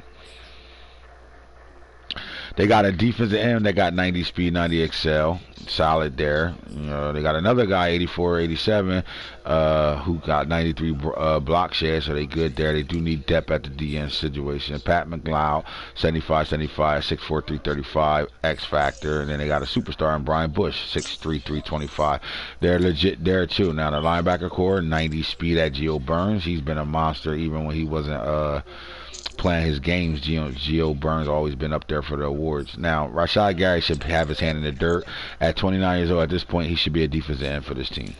Middle linebacker Rasheem Graham, 89 speed, 94 excel, and then Deshaun Bennett, 92, 88. They good at linebacker up the middle. Matt Harris, another 90 speed linebacker. This team is ready to go right now. Antonio Grant, rookie, 83 overall, 88 speed, 89 excel. He got 93 hit power. They said, but they still fucking suck. Yeah, they got the better players, but they still fucking suck. Killing Hillburgers. Alexander old as shit. Najee Freeman, 6'3" at the cornerback position. Changed his name to his son. Carlos Fulton, 5'9". Burton, 6'2". Again, I'm not looking at a bad team over here. They got the old man that got suspended right here, DiCaprio Boodle, who found his way at the safety position to the middle linebacker position somehow. Who knows how that happened? But they're loaded. They got too many corners over there, they got too many good corners over there. At the safety position, they can go too deep. Darnell Savage is a veteran. Nate Leach can go play the sub linebacker for him at any moment. And Lawrence Barnett is up for awards right now. So this team is legit, bro. The problem is you gotta better coach your ass off and scheme your ass off. This team isn't worth, like, this team is up there with the top built teams in this league. So really it comes down to the coaching over here. So when I look at this roster, I don't look at, you know, I don't see how the Bears can dominate you. Anybody in your division shouldn't better dominate you. Shit, anybody in your conference shouldn't better dominate you if you coach it right. And you got the perfect offense to do it. You just ain't doing it. Either you don't have enough football savvy to understand that shit yet, or you just don't give a fuck enough. One of the two. Because you build it. You don't go draft what you drafted last draft and don't see that vision.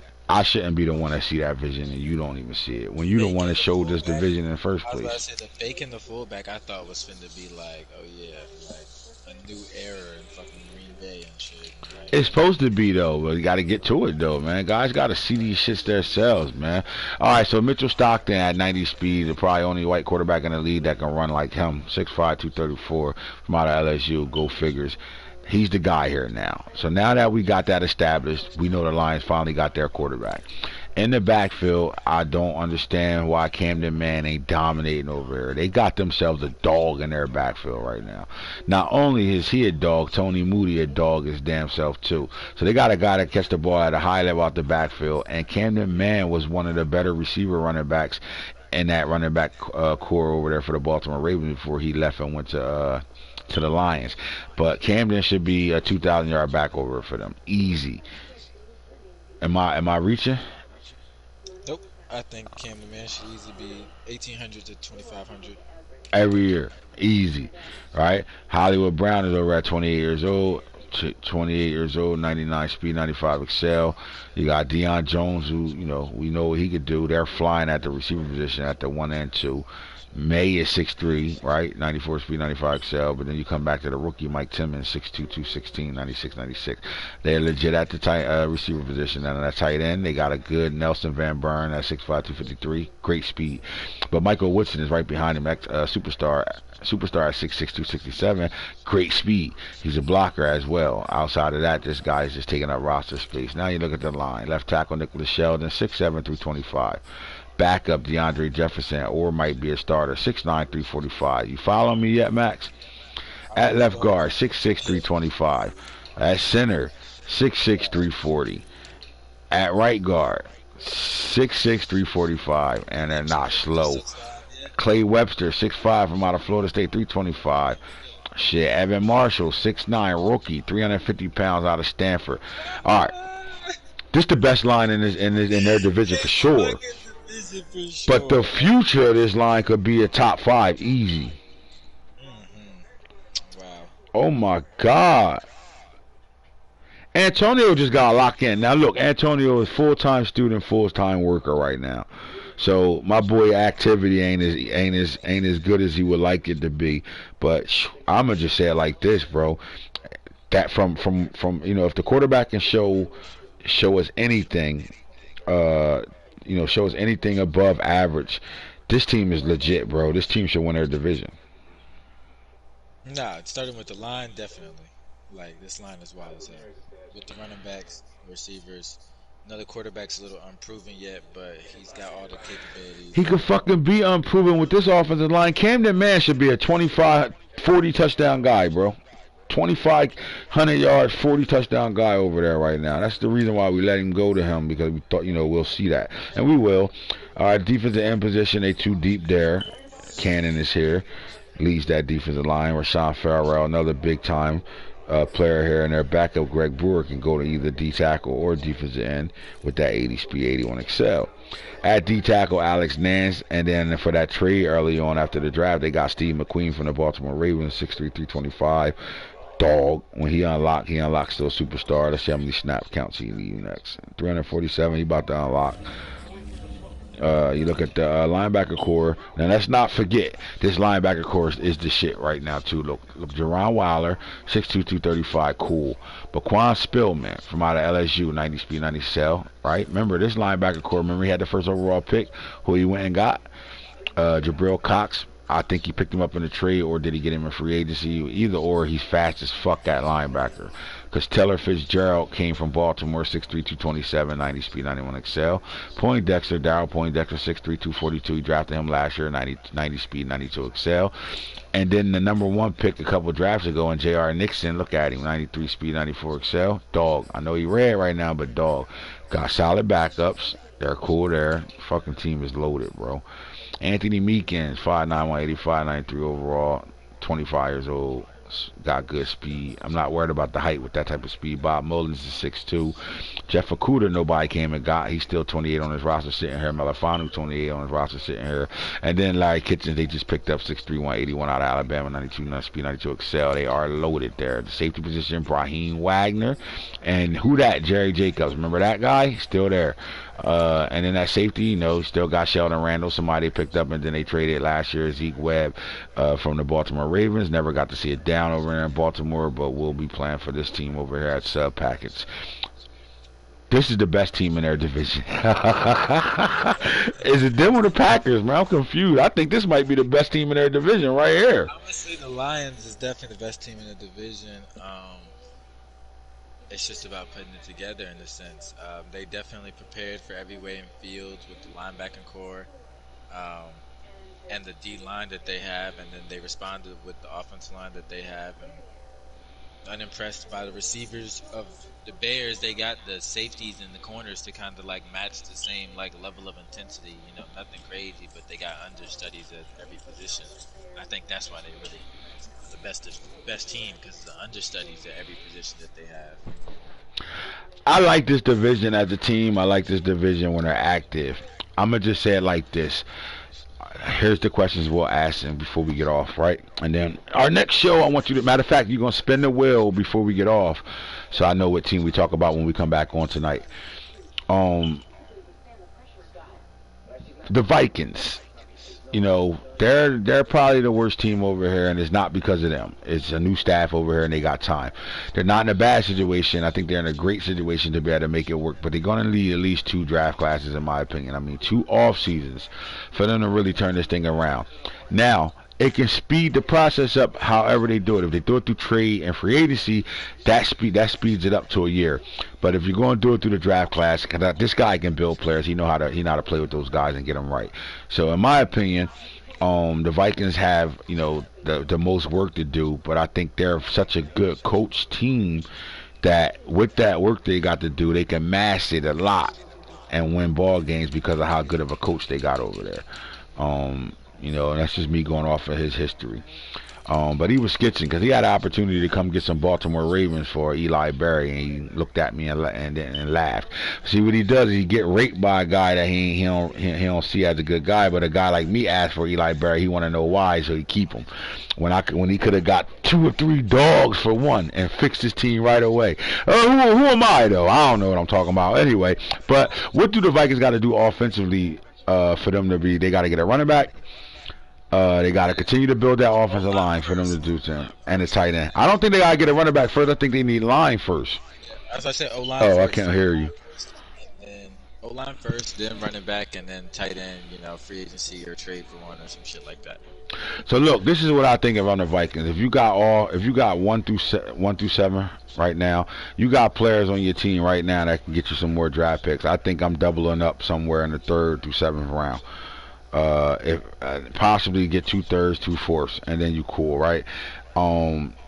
Also, I'm also looking at it like this: before I give up a pick, can I get any linemen with any players that I got on my team that I can move forward from? What positions am I deep at that I can maybe get a lineman for, or even get the pick to get the linemen that I need? But you need to address that offensive line first. Then once you're done addressing that offensive line, you need to find that running back. And I think you need to do both. With the running back, you might got one in the league already that's just waiting for you to come get him. And the same thing with the tight end. Maybe there's a tight end in this league that somebody not looking at as a starter right now, but could be is a great backup that could be your starter right now. And if you can address that before we get out of this year, before we get to the off season, I think you're in a good situation, right? But you need to flat out spend your entire offseason on offense, and it starts with the line, tight end, and a running back position. I don't think you need to I don't think you need to like really go defensive now right now. I think you need to spend. Are you ready to leave or something? I'm gonna go pick Julian up. Oh, okay. All right. So I don't know if you're gonna how you're gonna do this, but you need to address that offensive line. You want me to put this together before you walk out, so you don't have to worry about fucking with your wrist? I got you. Just give me 2 seconds. But yeah, I think they need to really go ahead and attack the offensive side of the ball here. We've seen guys come in and attack one side of the ball and really change their situation up fast. I think the Vikings got the capability of doing that shit. But you got to stop. Guys is coming for your players, and if you can get away with some of these, like I was just fucking around with Eli Berry. I wasn't, but I was. Once you turned me down, I just said I don't really need it. I'm just asking for too much. I don't need that motherfucker. But if guys come, don't look at who's coming. Look at what you can get from who's coming. Because when you look at who's coming, it might make you be like, well, why he want him so bad? Because you're looking at him as a good player. Why he want him so bad? And it make you want to keep him when really you don't fucking need him. Because at the end of the day, you didn't draft him in the first place. That wasn't your pick.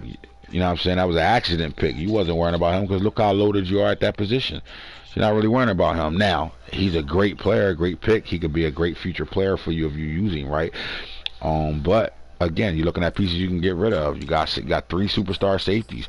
Bynum should have been got out of here, and he could have got you a later round. You could have got a future pick last year for Bynum and be sitting comfortable this year without him on your roster, and now you got 2 third-round picks, 2 fourth-round picks, shit like that. You got to move. Got to get what you need to get done, so you looking at your team and wanting to play every fucking day. Simple as that. When it comes down to the Lions, it's just activity for the Lions. They're loaded. They're ready to go.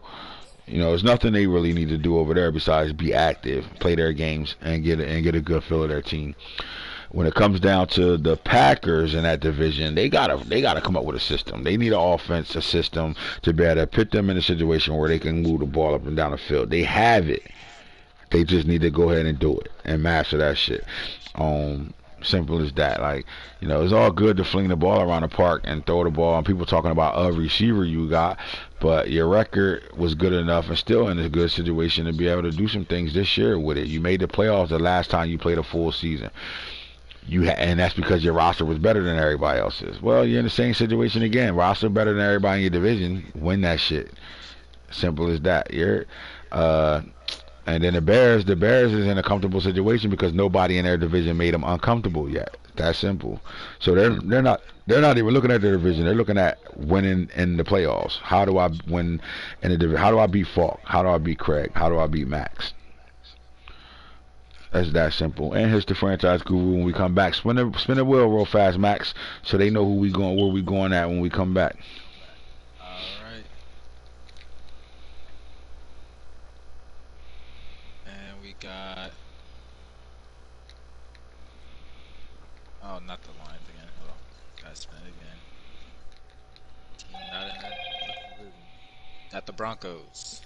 All right, so we're going to the AFC West when we come back. That's a great division to go to because there's a little bit of different movement over there. So that's a good division to go to. You know, the Chiefs are on the line right now for a coach. From what I'm hearing, yeah, from what I'm hearing, the Chiefs is looking for a new coach. And you know, the Chargers, we just can't figure out what's up with the Chargers. Like, are they like the Chargers can't take a season off in the middle of winning the division 2 years in a row and have a little bit of struggle, which make you just put the sticks down for a little bit instead of fighting through that shit. And you keep having to replay your players over again because you lose so much development. You're a top echelon player. You got to keep your team up to par to continue to be a top echelon player, and you can't take seasons off. And when you're a guy that won't fight through your losses and still play, you're in a bad situation. However, he is in a situation where he's going to have a top 10 pick 2 years in a row. You know, he played about 5 games already. It's not like he completely tanking. He just don't give a fuck because he started off with such a shitty record because he played his first 14. The niggas was winning those games. So now, you know, now it's, if, you know, he's not going to be jumping in joy for to playing this game. He don't care if you give him a forced loss. He don't give a fuck at that point. He just gonna play for the off season. But here's the thing: he tanked the last year pretty much. He didn't play a game, right? But then he only drafted in the first round or two. He didn't even stay in the whole draft. So you lose there right away. The moment you draft, if you ain't going to do what the 49ers do, don't draft and don't touch his fucking board at all. You can't be a guy that draft in the first round, second round, then clear your board and think the computer going to pick the best things available for you. They're not.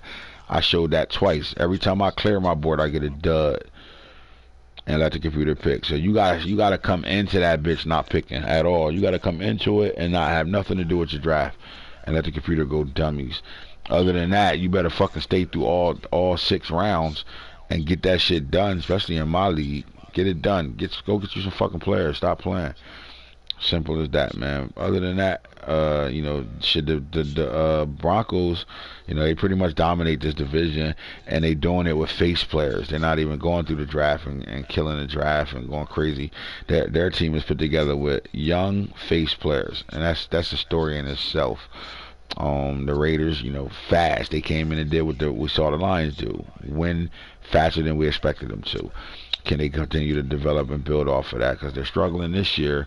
But it was last year a fluke, or it was just last year some shit that just happened where everything was off balance last year. We had guys doing some things that we didn't expect to be done last year, and we was 1 point from everybody in the divisional round that was a away team winning.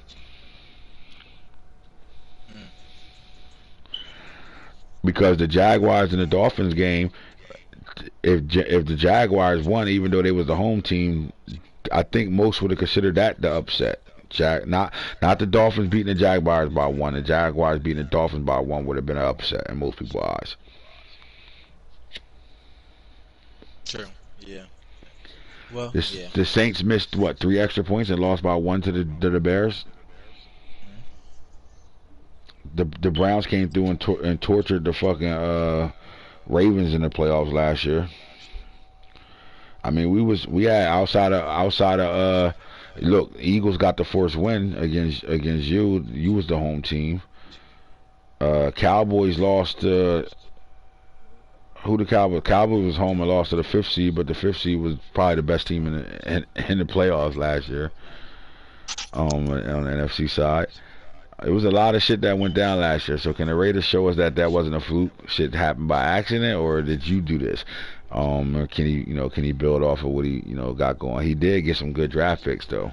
Some good players went to that team. They got a stud ass offensive lineman in that draft, I'll tell you that, and a tight end. So we'll see. And hits the franchise guru Max, great co-host today. That shit was off the hook. I really enjoyed this segment. Thank you, because I told you what my vision was for the segment. And now that we started it, now we get to talk about the whole league and not just the guys that's winning or the stat guys. Now we're going to talk about everybody, right? We're going to, AFC West is next, and that'll be tonight. And then tomorrow I'll give you 2 shows where we get 2 more divisions. And we're really going to show everybody what y'all doing and what we think about what y'all doing, if you're doing something right or wrong, the way y'all move in this league. Other than that, holla at us later on. Get those games knocked out too, man. We should have an early advance. It's Saturday. Nobody ain't doing shit. Ain't no football to watch. Holla at us.